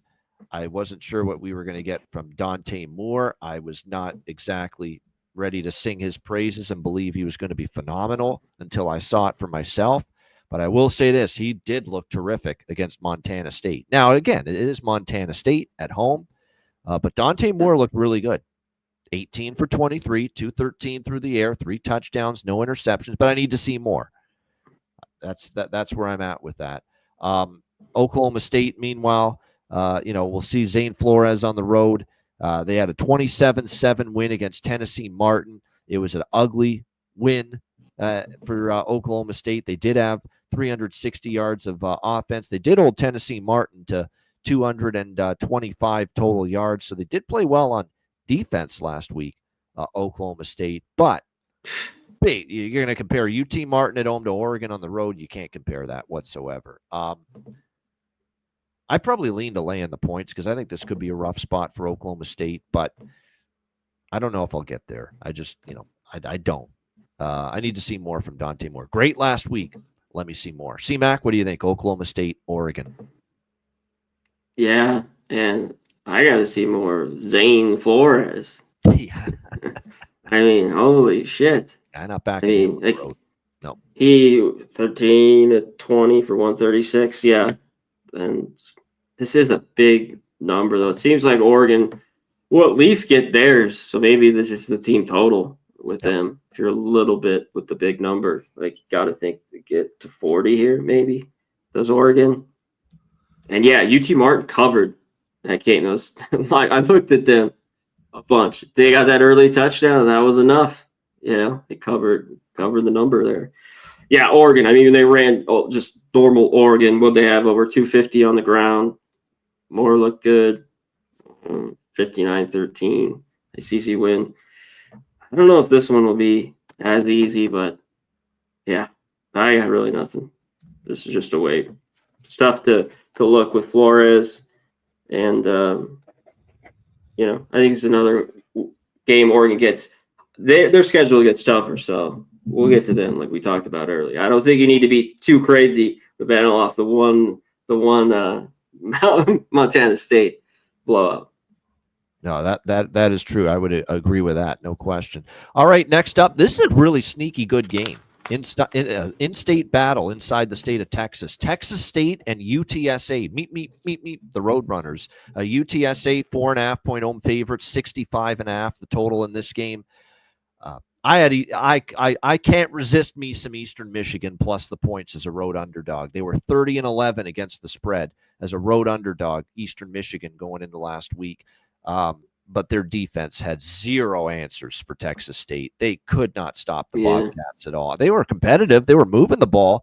Noah Kim and the Eastern Michigan offense, they moved the ball, all first half. But they did start to slow down in the second half. Texas State's defense turned it up, and there was no answers whatsoever for Eastern Michigan, especially on the ground. I mean, they absolutely did a number on that Eastern Michigan run defense, especially Lincoln Paré, 167 rushing yards for Texas State. I was concerned about the quarterback spot just because you're going from a guy in Jordan McLeod that's a pretty good college quarterback. What would Brad Jackson deliver? He delivered a pretty damn good performance. He was really good. 4 touchdowns, no interceptions, very efficient, 18 for 26. Of course, it helped that he had the run game to rely on. But that Texas State offense, I thought it kind of underachieved at times last year. This is the Texas State offense I think they're capable of with G.J. Kinney. And we start as the head coach, and we kind of saw it here. That is what this team we thought last year was capable of doing, and they didn't always deliver it. But, boy, they were awesome. 52 points. Like I said, they couldn't be stopped last week by Eastern Michigan. UTSA, meanwhile, their offense is the strength of their team. Owen McCown, we'll see how he fares. They scored 24 on the road against A&M, but the problem was their defense and their run defense. Was the pass defense. Actually, Marcel Reed really through the air that was doing a lot of the damage. 289, 4 touchdowns, no interceptions. They actually weren't that bad against the run. A&M had 108 rushing yards on 23 attempts. So actually respectable was the UTSA run defense. It was their secondary that ended up getting ripped apart by Marcel Reed in that game. But I like UTSA's offense more than their defense. They lost a lot from that defense last year. We kind of saw it last week. Texas State's offense looked great last week. Wouldn't shock me if they score points. But that Texas State defense, let's not forget, they gave up 27 points to Eastern Michigan. And in the first half and into the first part of the third quarter, they were not stopping Eastern Michigan either. So this to me sets up as a shootout. I know that total's high, 65.5. I know it was a 60% across the board to the under last week in college football. Very much an under week, but I think this is a shootout waiting to happen here between these two teams. C-Mac, what do you think? I actually lean to Texas State plus the points just a little bit because it kind of feels like these teams trade points back and forth. And in a game like that, I'd rather have the points with the dog than lay them. C-Mac, what do you think? Yeah, I remember Texas State kicked their ass last year. What was it? 49-10. Yep. So I think there's a little revenge here for UTSA. This is the highest total. I don't know how it stays under. Like one team would have to score 20 here, like the 38-20 type game, because both teams get to 31. Or 34, 31, 34, 35. If you think so, it should go over, and I think it will. I think both I teams think it will too. Oh, that was the problem with Texas State. I thought the second half last year, we saw it a little bit with an Eastern Michigan team that's not a great offense. It's their defense. Like they won some of these shootouts. They lost 52-44. They beat South Alabama 45-38. North Texas was 30-28. So I just think this is like one of the there's another one I like, but over of the week. I'll be right back. All right, I'm with you. All right, next up, West Virginia and Ohio. West Virginia, 3.5-point road favorites, 58.5 the total here in this game. This is another over I like. I was very impressed by Parker Navarro and that we talked about it against Rutgers last week. They moved the football up and down that whole game, pretty much. 31 points on the road against Rutgers. Rutgers is supposed to have a pretty good defense this year. Ohio rolls in there and puts up 440 total yards. Parker Navarro, 239 through the air, clean game, 3 touchdowns, no interceptions. He added 93 rushing yards on top of that. Chase Hendricks had 115 rushing yards on Chase Hendricks receiving, 115 receiving yards, 9 receptions. Like I said, Bangura chipped in with 86 rushing yards for Ohio. Their offense looked very good, and they were winning the line of scrimmage, their offensive line against Rutgers. So I was impressed with that Ohio offense last week. Defense was a little bit leaky. Meanwhile, West Virginia against Robert Morris, 45-3, and Rich Rod's debut in his second sojourn at West Virginia, obviously coached here before. Nico Marchiol, the quarterback, pretty good, 224 passing yards, 17 for 20. Very, very efficient throwing the football. And that's important here because the one thing about Ohio last week is that Kaliakmanis kind of shredded them a little bit, 252 passing yards for Kaliakmanis in that game. And they also did give up 147 rushing yards, which actually, considering Rutgers ran it for 37 times, pretty good that they were able to have that kind of success. Obviously, the West Virginia run game with Rich Rod, it's always going to be a run-first up-tempo spread offense. So will that Ohio team, be able to hang in there against the run in this game? Because all things considered, they weren't that bad against the run last week. So, I was impressed by Ohio. Now, part of me does think this point spread's been adjusted a little bit based on how impressive Ohio looked, especially on offense last week against Rutgers. So I don't know if the value's great or as good as it could have been. But 3.5, 4, I'm leaning Ohio. I like the over, though, more. I do. I think both teams, I think West Virginia will be able to move the football to a second game now after getting a game under their belt already in Rich Rod's system should help West Virginia's offense here. And I think there's still some holes in the Ohio defense a little bit. So over 58.5. At the current number, I do lean Ohio. I like the total, though, more than the Ohio side. I lean Ohio, but I like the total more here in this game. We'll get C-Mac's thoughts on that game when he returns in just a moment, but we'll move on to South Florida and Florida. Very interesting game here. Florida 17-point home favorites, 54.5 the total here in this game. I mean, it doesn't get much more impressive than what South Florida did last week against Boise State. We thought of Boise State as the clear-cut favorite to win the Mountain West, likely have a good chance to be in the playoff again. And South Florida just Byron Brown, a healthy Byron Brown makes a world of difference for the South Florida Bulls. Make no mistake about it. Florida coming off, obviously, a destruction over Long Island. I don't think you want to make too much into that, 55-0. But DJ Lagway did look very, very good. 3 touchdowns, 15 for 18. And their running back, Jaden Baugh, we saw him come on last year and 104 rushing yards in 9 carries in that game. Vernell Brown the third, TJ Abrams. They've got a nice little receiving core as well in that game. The Mountain West teams offensively have not performed up to the level I think that some of us expected of them. That is definitely something you want to keep in mind going into this game. For South Florida, I do believe South Florida's defense is better. I think they showed that last week against Boise. But They were up against a Boise team that lost their all-world running back in Genty. Clearly, the rest of the backs weren't as good. I don't think the O-line run blocking performance was as good. And I thought Madison was terrible. An awful game for him against that South Florida defense last week. So I think now playing DJ Lagway, and there's a lot of speed.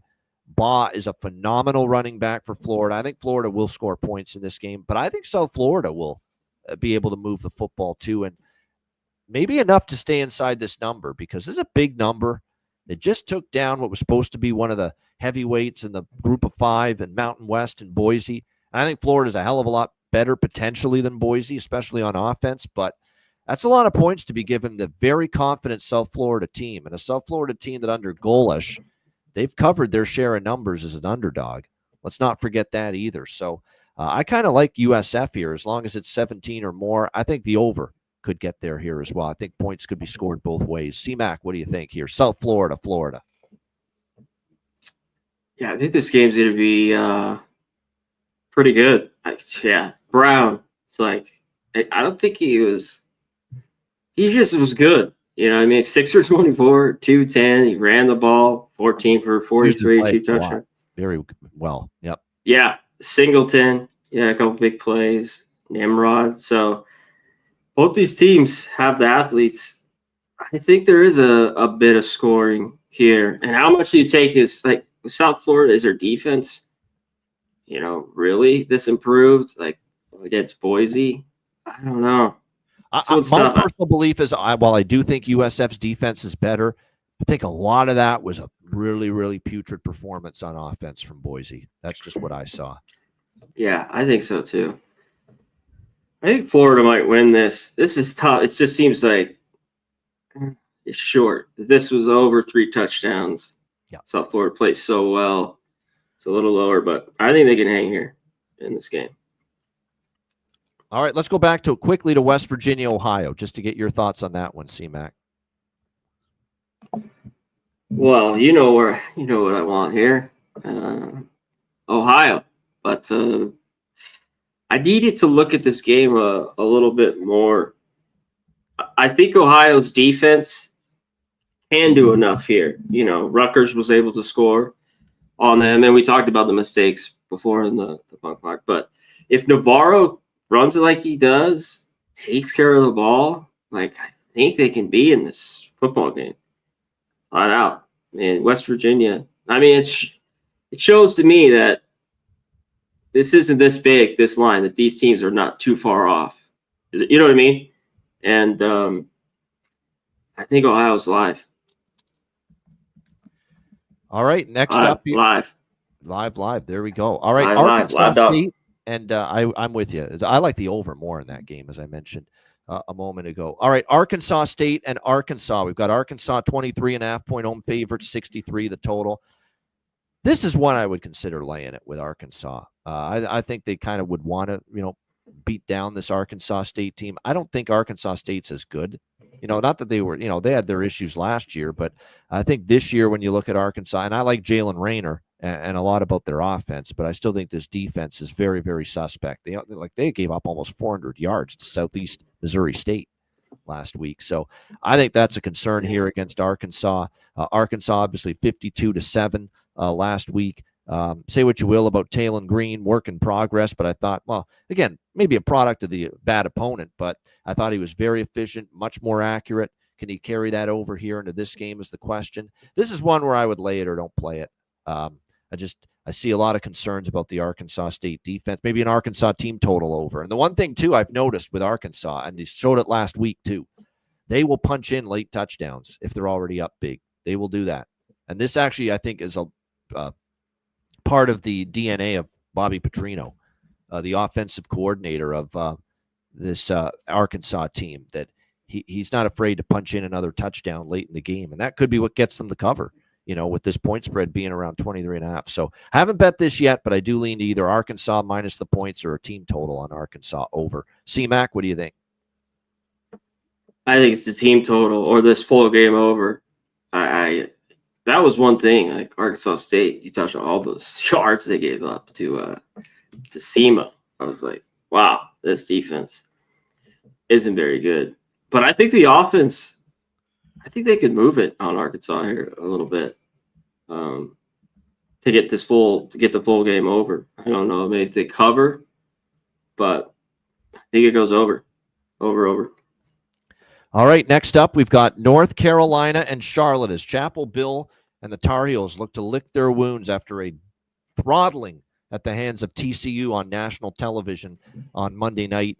We've got Charlotte. That's actually reversed. North Carolina, 13.5-point road favorites. Total here, 49. This game, obviously, in Charlotte. This opened 19.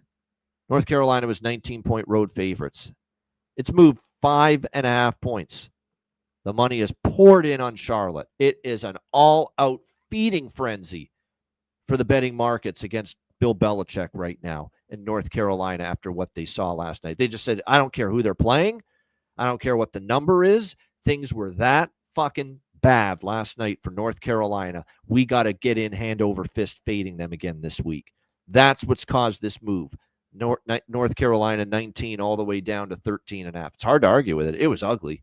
I mean, it was the first drive touchdown looked great from the offense, and then it was all downhill after that. What shocked me is with a guy that's ballyhooed as a guy with great off a bye week in his NFL career and time to prepare and a defensive-minded head coach, that the defense was that bad. That's the part that I think is soul-sucking for North Carolina, that this is a defensive-minded head coach that's a guy that's known for extra time to prepare to be good, and they were bad with the extra time to prepare, and it was the defense that was particularly bad. I mean, they were open, way wide open run lanes all game long for TCU. I mean, it was just ridiculous at that point in time. Wide open. You know, they were handing the ball off, and nobody was getting within 5-10 yards of tackling the TCU running backs in that game last night. You know, busted plays in the secondary, receivers running wide open. Not the Bill Belichick coach defenses that we have seen at times in the past. So I get it. There's no freaking chance of me laying it with North Carolina. But now do you want to take a bad number with Charlotte, who you could throw them right there with North Carolina for one of the worst performances of last week. App State kind of rebuilding. I didn't love the coaching hire for App State. And there they were getting absolutely destroyed, Charlotte, by App State in that game. They weren't even in it. Their offense sucked. Their offense was terrible. I expected better out of Connor Harrell, the transfer from North Carolina. Actually, he's going to play his old team here in this matchup, assuming he starts. But I thought the defense would at least. It was the defense. And the how did they throw for 400 yards? Swamp. Pathetic against App State in that game. Crazy. And maybe that's why they're betting the hell out of this over, because the total. This opened 46.5, 47, and it's up to 49, 49.5 as we speak. The money's moving to the over as we speak. Maybe it's just these two horrific defenses that got absolutely annihilated in last week. Just fade both of them and bet the over. I think some people thinking that as well, and hard to deny it. Hard to deny that. Both of these teams just looked so lost, so pathetic, so horrendous on defense in their opening games. So, yeah, I think that might be the best bet, honestly, is the over. And dare these two defenses to look better, because they weren't just bad. Either defense, they were horrific, both of them. Charlotte and North Carolina. Both of these teams just abysmal on defense in their opener. Maybe that doesn't get corrected in 1 week. C-Mac, what do you think here? North Carolina, Charlotte. I don't think it does. Charlotte, maybe not like the craziest fast. I think it's too low. I think it's too low, under 50. Because I think North Carolina can get theirs, but I think Charlotte can get some as well. Last week was rough watching that game. It was 3-0, and they scored nothing in that second quarter. It was 17-3 at halftime. Like that seemed like real quick. And Gio Lopez questionable. We might see Max Johnson be the quarterback. I don't think that's a big deal. I deal. like the over more if it's Max Johnson. I thought he actually looked good throwing the ball for coming off that gruesome injury. Actually, he was very impressive, and I'm happy for the guy. The guy worked his absolute ass off to get back from that injury. I don't think it's a crazy drop. A little different type quarterback. Lopez could run it a little, you know what I mean? But yeah, Max. But so yeah, I mean, and he's talking about this is falling way down. You want? Yeah, I stayed off. Like, well, I take Charlotte this week. I don't know. I think just maybe the over is the look. You know. But this is I going don't way always down. love to fall into the trap of you're simply betting what you last saw, but I mean that's clearly what the move to the over is. I mean these two defenses look like they didn't even belong on a football field in their respective games last week. Is it going to get corrected and changed overnight? It's not like we're dealing with a total in the 50s or 60s here. We're dealing with a total in the high 40s. So, like I said, there's people clearly interested in the over in that game. All right, Army and Kansas State. Kansas State 17-point home favorites, 46.5 the total here in this game. You know I like me some Service Academy as a dog, and I know Kansas State, losing to Iowa State and barely surviving North Dakota last week at home, not even get close to covering that number.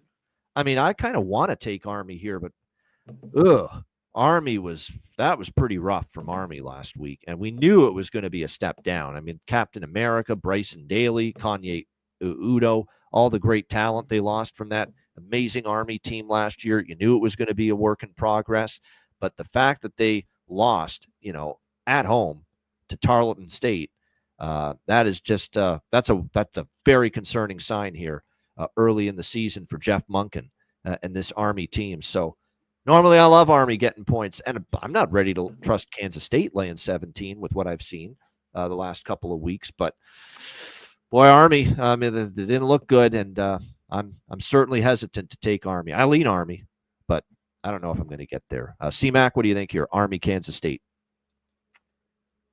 Yeah, man. I don't want either of these two teams.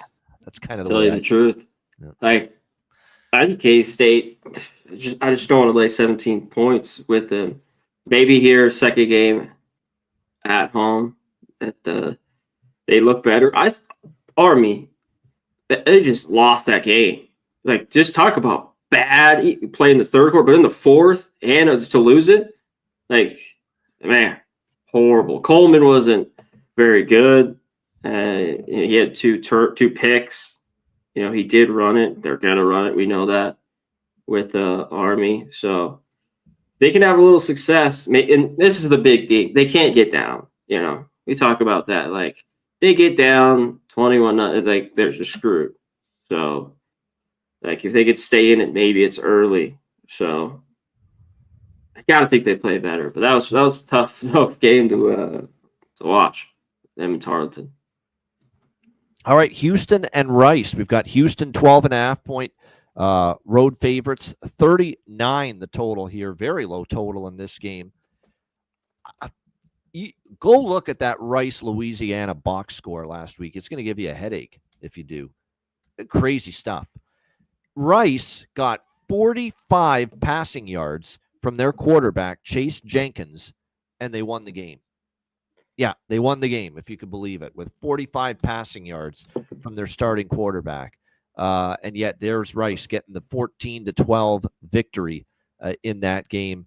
It was an ugly game. Neither offense looked that great. It was a struggle for both teams to get going offensively, but Rice found a way. Rice's defense was great. Rice did okay running the ball, but again, they run the ball a shit ton. 55 rush attempts for Rice. Look at the disparity. 55 rush attempts. Jenkins threw the ball fucking 9 times. Insanity. Make note of that. Clearly, this is a run-heavy offense of epic proportions. I don't know how this goes over. Unless they just, there's some massive plays. I don't know how it goes over. So, and I knew they were going to look to be run-heavy. I didn't think it was going to be that. Holy fuck. Are you shitting me? 55, rush attempts and 9 pass attempts for the game. And I know they were leading most of the game, but still, my goodness, what a disparity that is. What shocked me is Rice's defense was that good against, look, people were singing praises for Walker Howard, the Louisiana quarterback. He was not good. He was terrible. 10 for 22, 88 passing yards, 1 interception. I mean, so much for that. I mean, there was some hype going into Louisiana, the Cajuns, that with Walker Howard transferring in from Ole Miss under Lane Kiffin. Nope, he wasn't ready for prime time. But you got to give Rice's defense credit. Their offense, though, is a problem. Meanwhile, Houston, 27-0 against Stephen F. Austin. Their defense was absolutely tremendous. Stephen F. Austin couldn't run the ball, and they held their quarterback to 52 passing yards, and then the backup to 53. Stifling defense for Willie Fritz and Houston. But again, with Houston's offense, Connor Wegman, he was efficient. He's a guy that obviously used to be at A&M, was kind of disappointing there, and then got injured and transferred to Houston. But Connor Wegman was solid, 15 for 24, 159, 3 touchdowns. I think the under is the best bet in this game. I do think that, but I don't know. Rice, give them credit, 14-12. They were able to beat Louisiana. They're getting a lot of points, and my first thought was Rice, plus 12.5. But if they struggle to that extent offensively here against Houston, I could see Houston eventually wearing them down and maybe winning by 14, because I like Houston, and I don't want to fade Houston. Houston is a team I want to look to back in spots. I don't know if this is the spot, laying 12.5 on the road, but I think Willie Fritz is going to make Houston a pretty they're going to get better and better under Willie Fritz. That's what he does. The program just gets better and better everywhere he goes.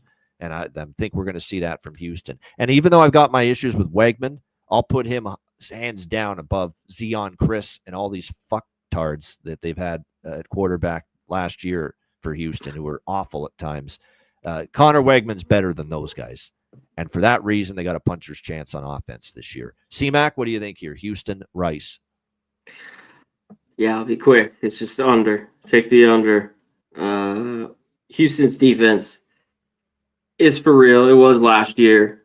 There was only games when the offense couldn't move it. 100% true. Yep. Yeah. I just took the under. The full game was 54.5. Like, there was only a couple books out there that had Stephen F. Austin's team total over 14.5. Shut out. There was nothing. Nada. Rice, I don't know what they're going to do in this game, but I think they can hang a little bit. I mean, I think the under is just the move, but I think they keep this game close by just kind of being slow, running the ball, even though they might not have a ton of success against Houston. So I lean that way, but I just think the under here is the move. You know me with Houston. Under. All right, there we go. Good stuff. All right, next up, we roll along here. We've got Vanderbilt and Virginia Tech. These two teams met last year, if you remember, in non-conference play. And this year, they're meeting again. We got Virginia Tech 1-point home favorites in Blacksburg. The total here, 47.5 across the board. The only hang-up I've got is this is Blacksburg home game at night. And you know that is always a better atmosphere for Virginia Tech when they play at home at night. That's the only advantage I give them. I think Vanderbilt's got the better team. I think they got the much better coach, Clark Lee. Brent Pry can go to hell, seriously, at this point. What a fucking horrible coach he is. Absolutely abysmal. And that game against South Carolina proved it last week. Clark Lee, I'll take him. I'll take Diego Pavia over Kyron Drones. Yes. I'm out on him, too.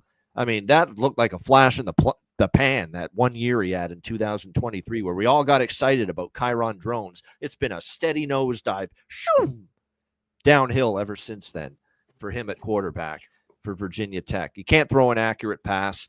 Bad decision making. They screw up, in the red zone half the time. They did that set the tone for that game. I couldn't believe how angry I got with Drones for that early in the game interception in the red zone. You got 3 points in your back pocket if you eat the football or throw it away. What are you doing throwing it into a cloud of South Carolina jerseys there down by the goal line? Absolutely atrocious decision-making there by Kyron Drones. And it's decision-making that hasn't gotten any better. He's sub 50% completions last week for a reason. He's just not very good throwing the football, and his decision-making is just as bad. So I know I get it. It's Virginia Tech home game at night. Atmosphere should be good. That's the only advantage I give Virginia Tech. And actually, I'll give their defense a little something. They played all right against South Carolina. They played well. They did. I agree with that. But last year, Virginia Tech or Vanderbilt beat them in Vandy in overtime. I think Vanderbilt's just the better team, better coach, better quarterback. It's Vanderbilt for me. C-Mac, what do you think? Yeah, I don't know if I bet it because I think Vandy is, but I think this game's tight. And we have a low total here. I think it might be a little bit too low when I was going through it. I still lean under. But in this game, I mean, they had 19 to 16 first downs. The rushing yards, basically even. They had 12 more passing yards. South Carolina did have a couple more sacks. But South Carolina had 8 penalties to their 4. But just those picks, that whole time possession added by 10 minutes did Virginia Tech. It's just the pick there, like you talked about, and the 3 field goals were just, I mean, if you had South Carolina, you were clicking your fucking heels. All right. You're a whistling Dixie if you had them. Yeah. Yeah. Yes, because that's a cover. You're just like, because drones, Virginia Tech just shot themselves, take the gun out right into the foot. But anyways, I think they'll play better at home. Will it be enough? This should be good. This is a game live. I think to bet. We're talking about all this stuff. Pavia may be down. Virginia Tech gets up. Look to take Vandy. You know what I mean? So yeah, look at this game live. All right, Louisiana Tech, LSU. LSU 37.5-point home favorites, 51.5 the total here in this game. There's not really much to say. It's not a great LSU spot. They're off the big comeback win on the road against Clemson. That's not a spot I'm looking to lay 37.5 with LSU, but I will say they were damn impressive in that game, especially in that second half. Defense tightened up the screws on Clemson, and Garrett Nussmeier and the offense looked really sharp, really crisp in that second half. And talent-wise, there's never been denying LSU has tons of it this year. It's whether Brian Kelly would get in the way of it. And at least last week, that was not the case. But, you're coming off that kind of win. It is kind of a potential letdown spot. I just don't know how good Louisiana Tech is. Obviously, their quarterback is Trey Kukuk, and he had a 14 for 20, 130 through the air. They still struggled to run the football, and it wasn't an overly impressive performance last week against Southeast Louisiana. Yeah, they won 24-0, but the yardage battle was pretty close to even, and that's a little troubling here. So, like I said, it's just not a spot I'm laying it with LSU, but I don't know if I trust the Bulldogs enough to back them either. C-Mac, what do you think here? LSU, Louisiana Tech. Yeah, Zell, the punt was huge. The touchdown, and then they finally hit a big pass. That last touchdown for South Carolina. I mean, really, that was like huge. Those 2 plays were just massive in a game. I could talk all day. That game was just These games stick in my fucking mind. Virginia Tech. Yeah. I think this is a little bit of a flat spot just for LSU. Somewhat rivalry here. Little brother, big brother. La Tech in years past has played them tough, and I think they can here. Maybe LSU is just dominant, and they roll here. And that win was great. The defense played great in the second half. That's why he was good enough, to carry the football. Was solid. I think this is a boatload of points. So I like La Tech and all these points. Give it to me. Oh, liking the big dog here. I'll tell you what, it's that was kind of ugly for Louisiana Tech last week, but you're right. For LSU, it's a little dubious, I think, to trust them to be at their sharpest, at their absolute best, coming off that just massive, season opening win for them last week against Clemson. So definitely a situational concern if you're going to take LSU this week. All right, Boston College and Michigan State. We've got Michigan State 3.5-point home favorites, 46 the total in this game. I agree with the move to Michigan State.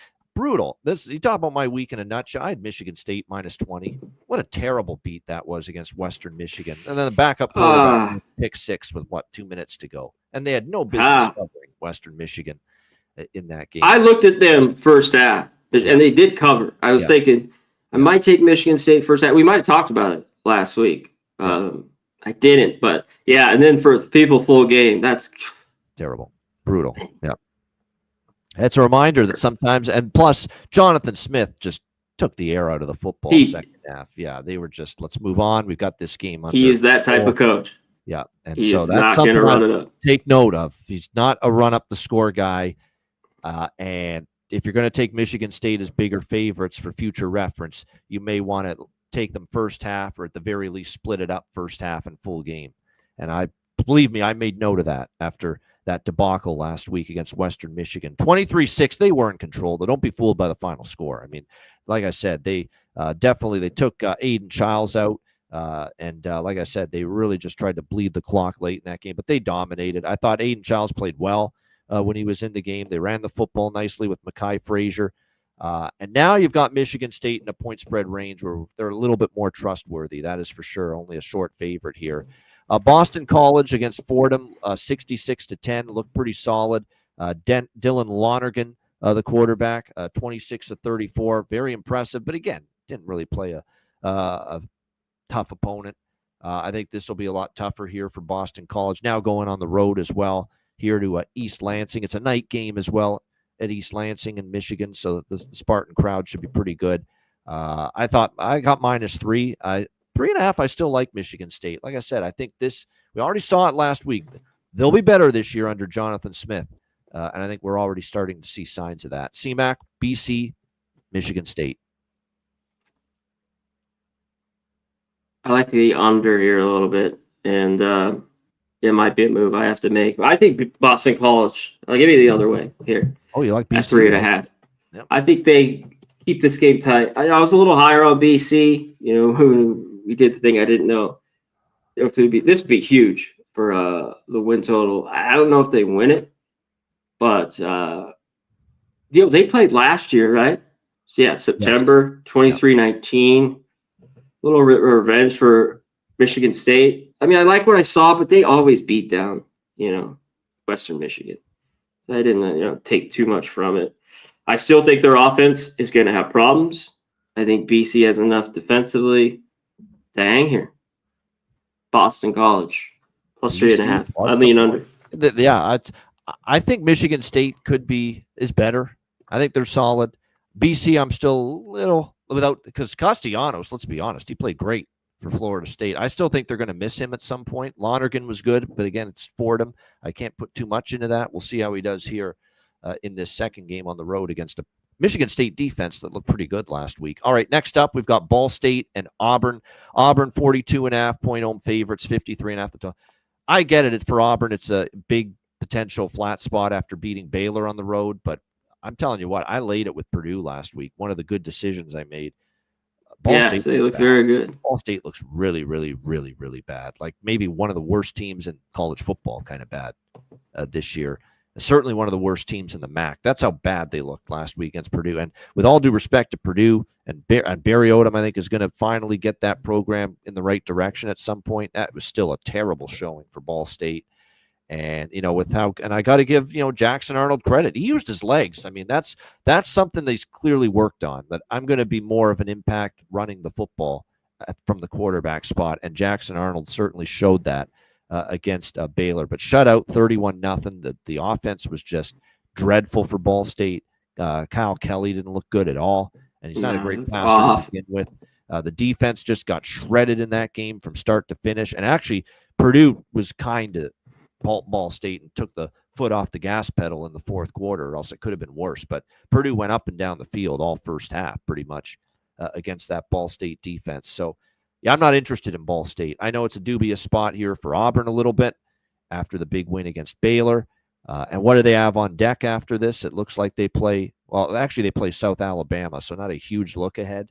Yeah, I'd maybe consider an Auburn team total over even. In this game. CMAC, what do you think? Ball State, Auburn. Yeah, maybe that gets there. Like Ball State only covers if they can score here a little bit. They could not do that last week. It looked rough. Like they moved it a little. They did have 2 missed field goals. Flanked one too. It looked like it was going in. Just ding. So they just couldn't get anything going on offense. And the defense was bad last year. You know what? I think they're a team, though, a little bit to back in MAC play. We'll see. You know what I mean? they've been very good ATS. I know they just lost. And that's a good win for Odom right away, to get going. I don't know, Jamaica Brown, soft-ass defense in Ball State. I think he'll be better. I want to see him more, though, with Purdue. That's one that I kind of wrote down to see how his play is. So, yeah, I don't know. And Auburn laying points like this is just like, no way. And they could probably run for 300 like they did on Baylor. But no, I can't do it. Someone else to do it. Get after it. All right, Akron and Nebraska. Nebraska 34-point home favorites, 47 the total. I'm not going to go into this too much. I mean, I don't want to lay 34 with Nebraska. And did you see Akron last week at home? God almighty, the offense. Another offense that was brutal. Ben Finley's been around, and he hasn't gotten one lick better, it feels like, at quarterback. I mean, he's been around for a good amount of time here in college football, and that was ugly from Akron off. And I know Wyoming has the potential to be a solid defensive team, but at home, and you can't. I didn't see that. Yeah. I thought there'd be like a little. I thought it was going to be like 20-10. It was 10-0. 10-0. The defense hung in there good enough. They got some stops. Although Wyoming did have 400 yards of offense. Wyoming had an interception. Wyoming had, I believe, they were stopped in the red zone a few times. They did have a 19-13 first down edge. We'll see if Dylan Raiola and Nebraska, and Matt Rule can sometimes be one of those guys where he's not automatically looking to pile up the points when he's got a big lead. So, yeah, there's just very little betting interest for me in this game. I think it's tough either way to endorse Nebraska laying this many, and it's just tough for me to endorse Akron at all after what I saw last week. Maybe I lean under. C-Mac, what do you think? Akron, Nebraska. The one thing I ask, even though it's Wyoming, their offense is bad, but like they move the ball, they just couldn't, stop. But like I thought Akron's defense last year towards the end played better, towards the end of the year a little bit. Right. In some of those games, like Kent State, Toledo, they won. I mean, so this is like a good spot. I think Nebraska, these are a classic game. They like kick the team's ass. I don't know if I want to be laying it here, but maybe it is. Maybe it's a 45-7 game. So yeah, that's what I'd be scared of. 42-7 Nebraska, and they cover by a point because they're laying 34 right now. Yeah, I could see that. Totally could see it. Or 42-3. You're hanging on either way. So if you're laying it, you're fucking sweating that sack, and then if you're on the top, you're sweating too. Yeah. Exactly. So that's why I probably won't be betting that game. Here's a good one on Saturday night. Arizona State and Mississippi State. We've got Arizona State 6.5-point road favorites, 59 the total. I like Arizona State and Sam Leavitt. I like them, last year too. They were a team I caught on early. They're a really good football team, and obviously they had a great year, won the Big 12, got to the playoff. Even losing Cam Scadaboo, the defense should be good. Sam Leavitt's back. Jordan Tyson's an outstanding receiver for Arizona State as well. And like I said, they played Northern Arizona. They get the 38-19 victory. Defense was a little bit not the greatest, I would say, for Arizona State.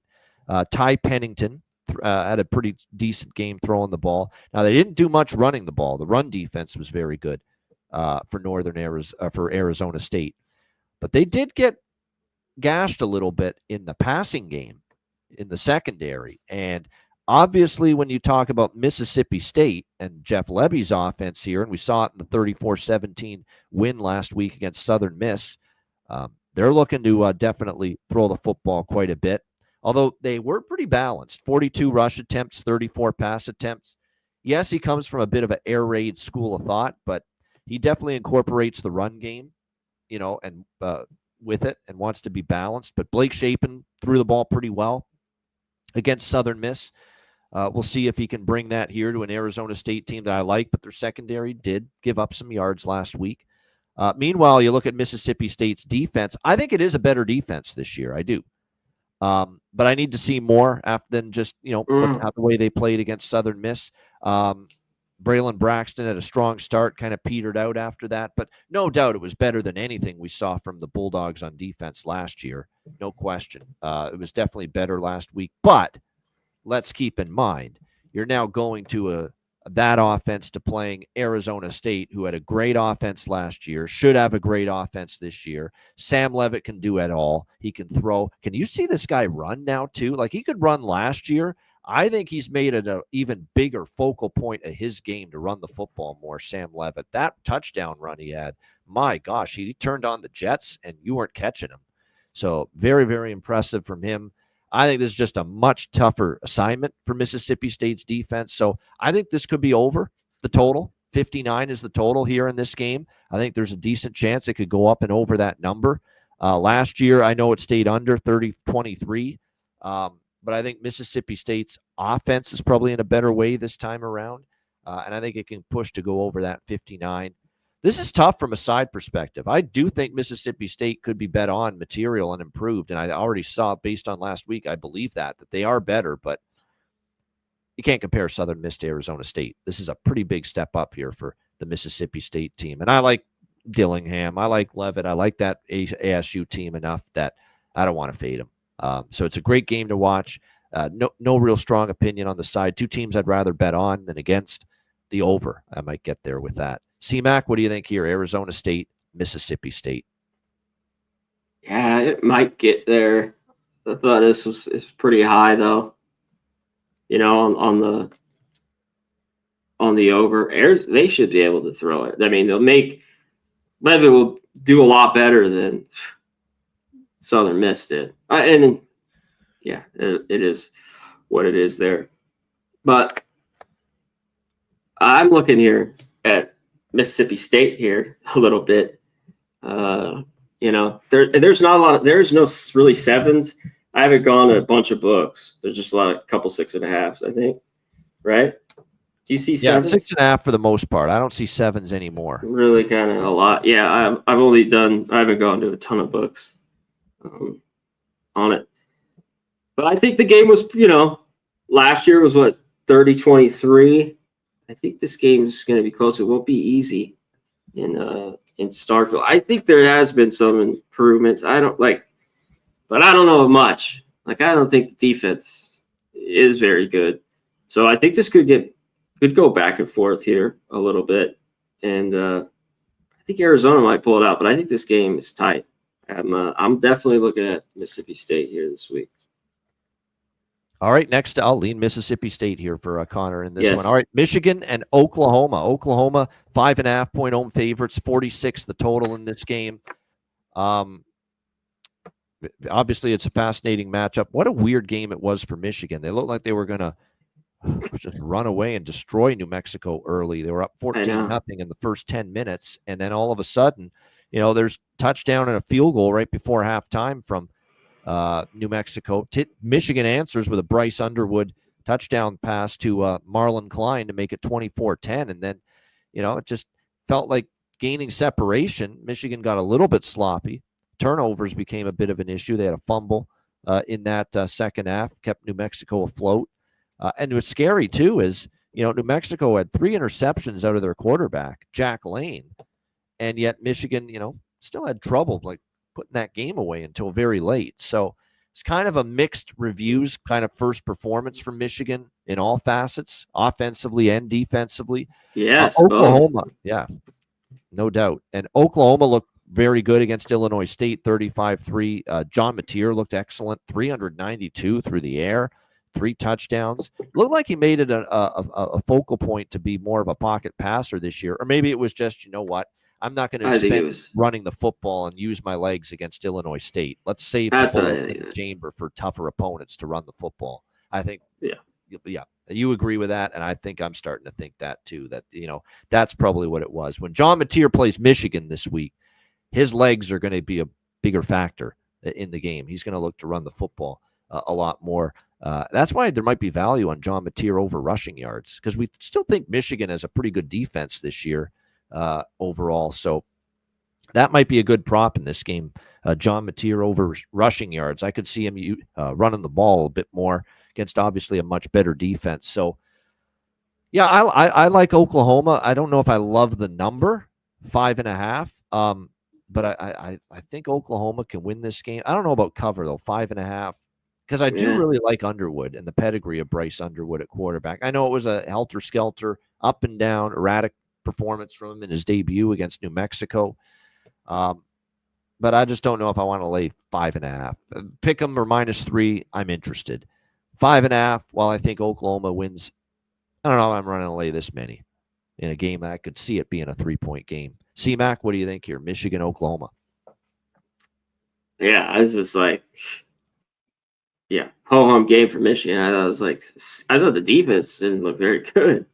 Like, they did get the picks, their stuff, but man, Lane threw 208. So I don't know what to make of it. I know it was New Mexico, but New Mexico is one of the worst defenses. Michigan State or Michigan, I mean, should have 50. Seemed like in their sleep, and didn't. It kind of gave off there a little bit, like you're talking about in the second half. So this one's tough. I like Oklahoma, but I don't like this number a little bit. Mateer did look good, and I got to see really what's up with Oklahoma's defense a little more in a game like this. So, and we have this total where it's at, so I kind of lean under. But this is a wait for me. Just leaning under here so far. All right, Georgia Southern and USC. USC 28.5-point home favorite, 62 the total. Maybe it was Missouri State's defense, but I don't know if there were many offenses that looked better than USC last week. Oh my gosh, they look tremendous. And this is a carryover. Missouri State's defense is very bad, though. Very bad, though. Yeah, so I would caution you. By the way, the game's not on my board or on our list, but I already bet that Missouri State Marshall over this week. I mean, I like their offense. I think Jacob Clark, the offense, will play better for Missouri State this week. I still think their offense is good, but yeah, that defense is rough for Missouri State. And I think Marshall now at home, they'll move the football, score points. I think Missouri State will as well. So I like that over in that game. But getting back to Georgia Southern and USC, I mean, this is a carryover too from Jaden Mayava in the bowl game where he played extremely well. It was great in the bowl game for USC last year. He was great in the game last night. Only 3 incomplete passes on 18 attempts, 15 for 18, 295 through the air, 2 touchdowns. King Miller, and then, by the way, that backup quarterback, Husan Longstreet, came in and played very well for USC as well. So they might have a good backup quarterback too this year. Obviously, they got a great receiver in Mekhi Lemon. He had 7 receptions for 90 yards. The defense was very good for most of that game as well. And people think that with Danton Lynn, the DC, that they're going to have a pretty good defense this year, USC. So Georgia Southern looked rough. Are we making a big deal of this being Clay Helton revenge game? I'm not. I don't think that's a factor in the handicap here whatsoever. Clay Helton going back to USC, where he used to be the head coach, now as Georgia Southern's head coach. I think it could be a mismatch here. This is lay it or don't play it for me. C-Mac, what do you think? Yeah, I think so too. Or, I think it's kind of a lay it or the team total. Like, if Fresno did that, I think SC will be similar running the football. And we just saw it against Missouri State. So this will be another SC big win, a lot of hype. And they start playing some real teams here. And I think it'll be a little bit different for them. But yeah, I mean, that game was big plays, tons of points. So yeah, SC team total. It's fine to me here. All right, UL Monroe and Alabama. We've got Alabama 37-point home favorites, 50 the total. Obviously, people are going to think, wow, they got to bounce back after beating Florida or losing to Florida State. Yeah, that's true to a certain extent, but bouncing back and winning by 38 or more, because that's what they got to do here in this game. I thought it was a great start for Ty Simpson. I loved the first drive, and then, to be honest, didn't really like a whole lot after that. That was kind of an underwhelming performance by Ty Simpson. But that's not on Ty Simpson, that game. That's on the defense, which was just shredded from start to finish. Tommy Castellanos did what he wanted through the air. Tons of big plays on the ground given up by that Alabama defense. It looked a lot like the Alabama defense that in a lot of their games last year, that's kind of how they looked. And again, 230 rushing yards allowed to Florida State. Now we'll see how they fare here against ULM. ULM beat St. Francis 29-0. St. Francis is in rough shape as an FCS program, so be careful reading too much into that. Aiden Armenta was mediocre throwing the ball, but they still won 29-0 because their defense was so good. 12 for 23, 95 yards, 1 touchdown, 1 interception. It's supposed to be a throttle spot. It's supposed to be a spot where Alabama bounces back and crushes a team after the loss they had last week against Florida State. But, it's a big number. And, they did cover against Western Kentucky at home, didn't cover against South Florida at home in non-conference play last year. And just overall is, bigger favorites of 21 or more. They had their issues, Alabama last year on occasion. So I don't know if I'll take Monroe, but I'm pumping the brakes on laying this many points with Alabama, even in a bounce back spot. What do you think here, UL Monroe, Alabama? Yeah, I mean, there's some trouble. That the defense was not fucking good for Bama. I mean, we saw it a little bit at times last year. Then they couldn't run the ball much. They had a little bit of success on that first where they scored the touchdown. I don't know if it was the first or second drive, but I mean, it kind of stopped after that. Then they got down, and Simpson had to throw it a bunch, and he was all right. I mean, he was 50%, 21 of 42 or 43, 250. I mean, that's just not how I think they want him doing that. They're down, throwing it a ton. It's just a bunch of points. I don't know about Alabama. Monroe, I don't know. This is the way for me. These big fucking games with these spreads. Always, I don't love talking about them on Monday. Tuesday this week. They're tough. They are. These ones. I don't bet a ton of them either. But like I said, I'd actually maybe UL Monroe if I had to, honestly. I mean, that's alarming what I saw from Alabama last week. I like how they played last year in different spot as Monroe. Yeah. His dogs, they were money. They were good. Yep. Keep that in mind. And again, I like the coach a lot for UL Monroe. He got absolutely robbed in getting the UAB job. He should have gotten that job, Brian Vincent, and they didn't give it to him. And I think he's done a nice job here so far. All right, UCLA and UNLV. We've got UCLA 2.5-point road favorites, 53.5 the total in this game. UNLV, nice bounce back for them. It was an ugly first. They're 2-0, and they did beat Idaho State, but it was still a very ugly showing. Barely survived. It was better from them last week, especially on defense. I think their defense stepped up, and obviously they still scored 38. That's been the best part of UNLV's team so far, the offense. And Anthony Calandri has played very well through 2 games for UNLV at quarterback. We'll see if he can keep it rolling here, but it was nice to see the run game get going. Jaden Bradley, hell of a game for him last week. 125 receiving yards and a touchdown for UNLV in the win against Sam Houston. Still have concerns about the defense, but the offense has certainly been good through 2 games for UNLV. UCLA's defense was just not good at all, but they're playing against a damn good offensive line for Utah. We love the pairing of Devin Dampier and his offensive coordinator, Jason Beck, coming over from New Mexico. We figured they could hit the ground running and just be ready to just be great offensively right away. And boy, did they show it. 43-10 over UCLA last week. Dampier was magic last night. Or in that game Saturday. 21 for 25, 206 through the air, 2 touchdowns, ran for 87 yards. He was doing everything with his arm, with his legs. Look out, Utah. And UCLA felt the brunt of that on Saturday. That being said, as that game went along, we started to see it was not great from Nico, let's be honest. 11 for 22, 136 through the air, 1 touchdown, 1 interception.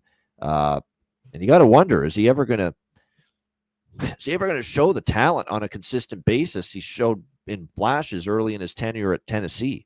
And, I'm not so sure anymore with Nico Iamaleava. That being said, let's be real. Utah could be a damn fucking good team this year. They look awesome on offense. I think the defense looks like it's back on track. after a bit of a down year last year. Like Utah could be really good. So let's be careful punishing UCLA too much for how they played Saturday against But UCLA, that defense, that was all gone. That was the problem that we talked about. Was bad. Yes, it was. It just got gutted on the ground. They did. And that's a concern here. UNLV could be able to have that similar style of success. They can run it. I see UCLA's offense playing better here. I do. Yeah, I do too. Playing Utah. I'm still not there with the UNLV defense that it's great just yet. It took a big step forward against Sam Houston State, but I think Sam Houston State's offense is pretty limited. I like Hunter Watson, but he's not exactly the best passer in the world.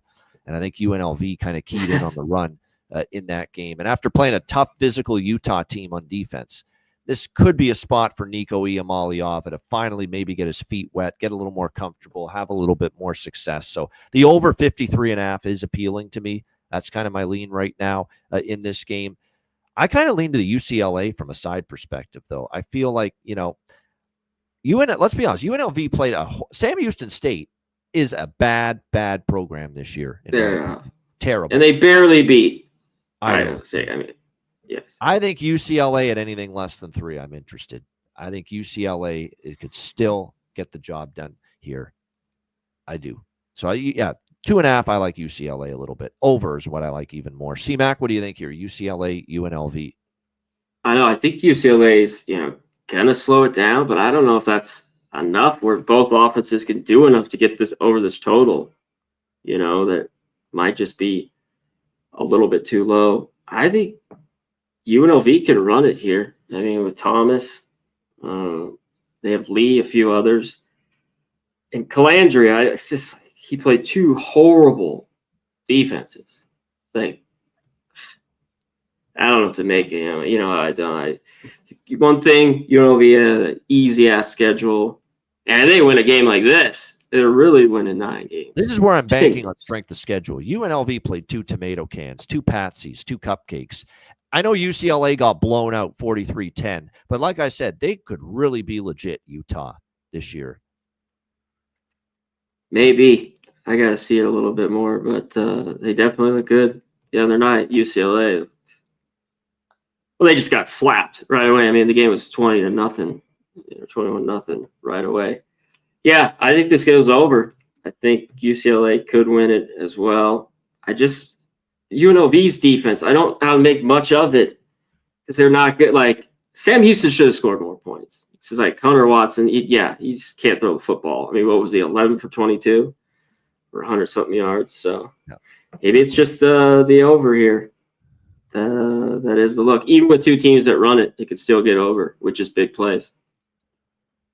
All right, next up, we've got Stanford and BYU. Just 2 games left on our Hitting the Book show for this week. BYU, 18.5-point home favorites, 46 the total. Stanford, obviously losing to Hawaii, 23-20. And then Hawaii turned around and got, crushed by Arizona last week. So kind of makes that loss look even worse for Stanford. That being said, there were positives for Stanford in that game. I can't say Gulbranson was one of them. 15 for 30, 109 through the air and 1 interception, but they ran the football decently with Micah Ford. Defense played solid for Stanford for much of that game. They certainly stopped the run. Alejado in that game was pretty solid, but like I said, they were competitive. They managed to keep that game pretty tight. They got a defensive touchdown in the first half against Hawaii.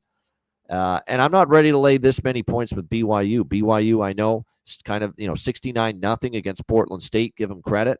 And Bear Bachmeier, their starting quarterback, looked pretty solid, albeit they took him out pretty quickly once that game got lopsided. I still need to see more from him. He beat out McKay Hillstead and Trayson Bourget to be the starting quarterback. But again, got to see more now playing against, obviously. Stanford's got issues, but they're better than, will be a more challenging opponent than Portland State. Here's the thing. My first thought was, holy shit, they're coming off the Hawaii game on the island, and now you got to play on the road again. But that was actually 2 weeks ago. Stanford didn't play last week, so they're off a bye. And that should help the transition of playing in Hawaii, getting back to the mainland, but at least you got to go home, readjust your body clock, have a bye week, and now you get practicing ready for BYU. I think I kind of like Stanford here getting this many points. I haven't moved on it yet, but I'm leaning in that direction. What do you think here, Connor? Stanford, BYU. Yeah, Gulberson, could he have some success throwing the ball? He did not look good against Hawaii. Last year early on, like Clemson, Notre Dame, NC State, they got blown out. But in the year they played better at Cal and San Jose State. BYU at home. It's kind of a team I want to back, but not really laying this type of price, this type of number. So, and I don't know if I have enough trust in Stanford. Has their defense gotten any better?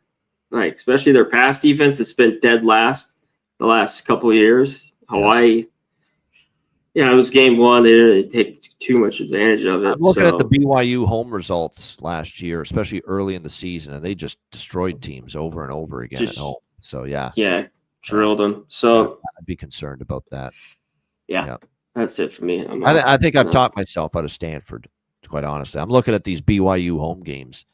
41-13 against Southern Illinois, 38-9 against Kansas State, 41-19 against Arizona. These were all at home, by the way, early in the first month. Yeah, they were rolling early. They were rolling early. Now, again, that was a bit of that was Retzlaff. It was a bit of a different team, but they like Bear Bachmeier. They do. And he looked pretty solid. Well, that's one thing. Like Portland State, like Bachmeier, even though it's a nice home game here at night, which that's why I back BYU. The night game too, and that they're usually pretty strong in these night games there in Provo. So we'll see if the Mormons are going to be a really tough home field again this year, as they were last year. All right, we're down to our final game for this week's edition of the show. San Diego State, Washington State. Washington State 1.5-point home favorites, 45 the total. That was rough for Washington State. Like they were life and death against Idaho last week on Saturday, and that was pretty bad. I took San Diego State here. I think there's a winnable game for San Diego State. This opened 3, it's down to 1.5, so there's already been a little bit of money on San Diego State. I'm not throwing Sean Lewis away yet. I know it was a rough year last year for him, first year as head coach, but I think they're going to get their shit together. I was impressed with the way they play. Now, again, Stony Brook, so take it with a grain of salt, playing an FCS team, but Jaden Denegal looked very good throwing the ball. Lucky Sutton running the ball pretty effectively, 2 rushing touchdowns, and their defense was just smothering against Stony Brook. Didn't even have 100 total yards of offense, and this Washington State offense looked putrid last week. Jackson Potter was not great. They could not get anything going running the football, Washington State, last week in that game. I think they can go in there and win, San Diego State, because I did project improvement for them in year 2 under Sean Lewis, and I think you could see that being the case here. So this is San Diego State for me at this number, plus 1.5. I think they can win this game. I think it's very winnable. I think the arrow's pointing up, and to me, the arrow's pointing down on Washington State. I said coming into the year, I'd be careful. I think Washington State could have a tough year. Dickert was a really good quarterback for them, or not quarterback, coach for them. And, of course, he's now at Wake Forest. I think it could be tough sledding for Washington State. And that belief was definitely reinforced with what I saw last week from them against Idaho. That was a pretty ugly game for Washington State. Very, very fortuitous to get out of there with the walk-off field goal and the 13-10 win at the end. But I like the Aztecs here. C-Mac, what do you think here? San Diego State, Washington State. Yeah, it's like kind of down Washington State. Can San Diego State go in there and win? I don't know. But if Washington State plays like that again, maybe. You know what I mean? They, on defense, got killed on the ground. What they give up, what they have here. And Idaho just controlled the clock with that too, And when you can't run the ball, that's bad.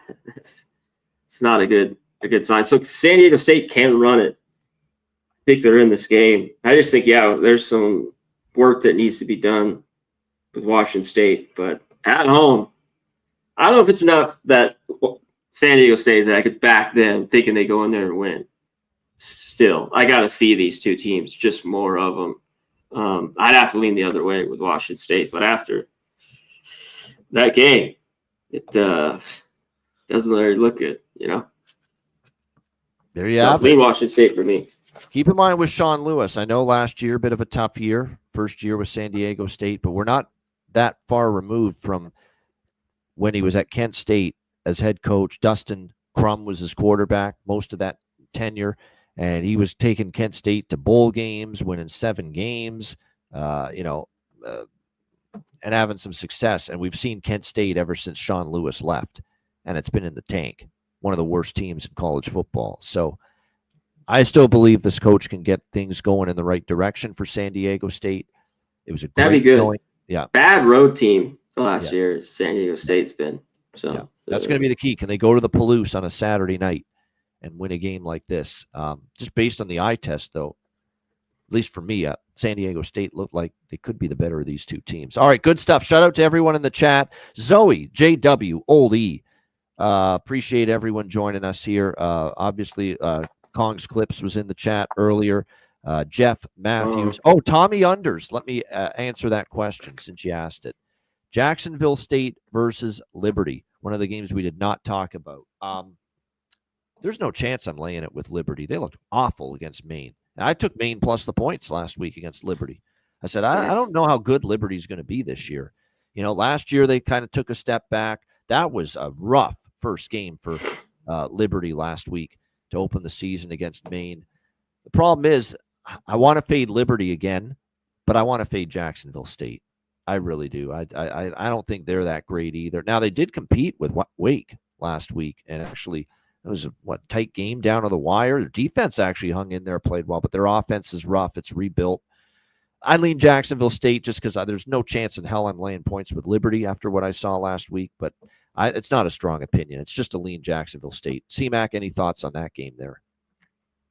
That's how I felt. I thought they played all right. Like, their defense wasn't great, but it hung in there, especially and it kind of gave it up there at the end with UCF, but they covered that easily to Jacksonville State. Just both programs, just a lot of up in the air how these teams are going to look, but I don't know if Liberty's very good. I think Jacksonville State, a tad bit, at home. I think I do too. Brian Elfring, Coin, Andrew G. Just want to go down the road. Nick Alvento, Jorge Herrera, Chosen One. Appreciate everyone joining us here on the Joey Moses, Goryan Ninkovsky, Ross Pitts, Nasty Nate. Good to see you. Everyone. Matty Ice was in early. Appreciate you guys. Luke Wayrock, we appreciate you as well. Bill Fond, appreciate it. Chosen One, I mentioned. Coyote Picks, Nate Dogg in the house as well. Good stuff, guys. Hit the like button. Make sure you do that on the way out. That's a wrap. C-Mac, any final words? No, another week down. This is more like we're learning a lot. 4 hours again, like last week. This is more like it. 2.5 to 3 hours. That's they will be like that. So going forward, and I'll just hit the like button. I'll have a lot of these, especially all the early games, the Friday, some of the bigger games. I'll have them all cut up and put out on the channel. So that is it. Shout out to everyone in here.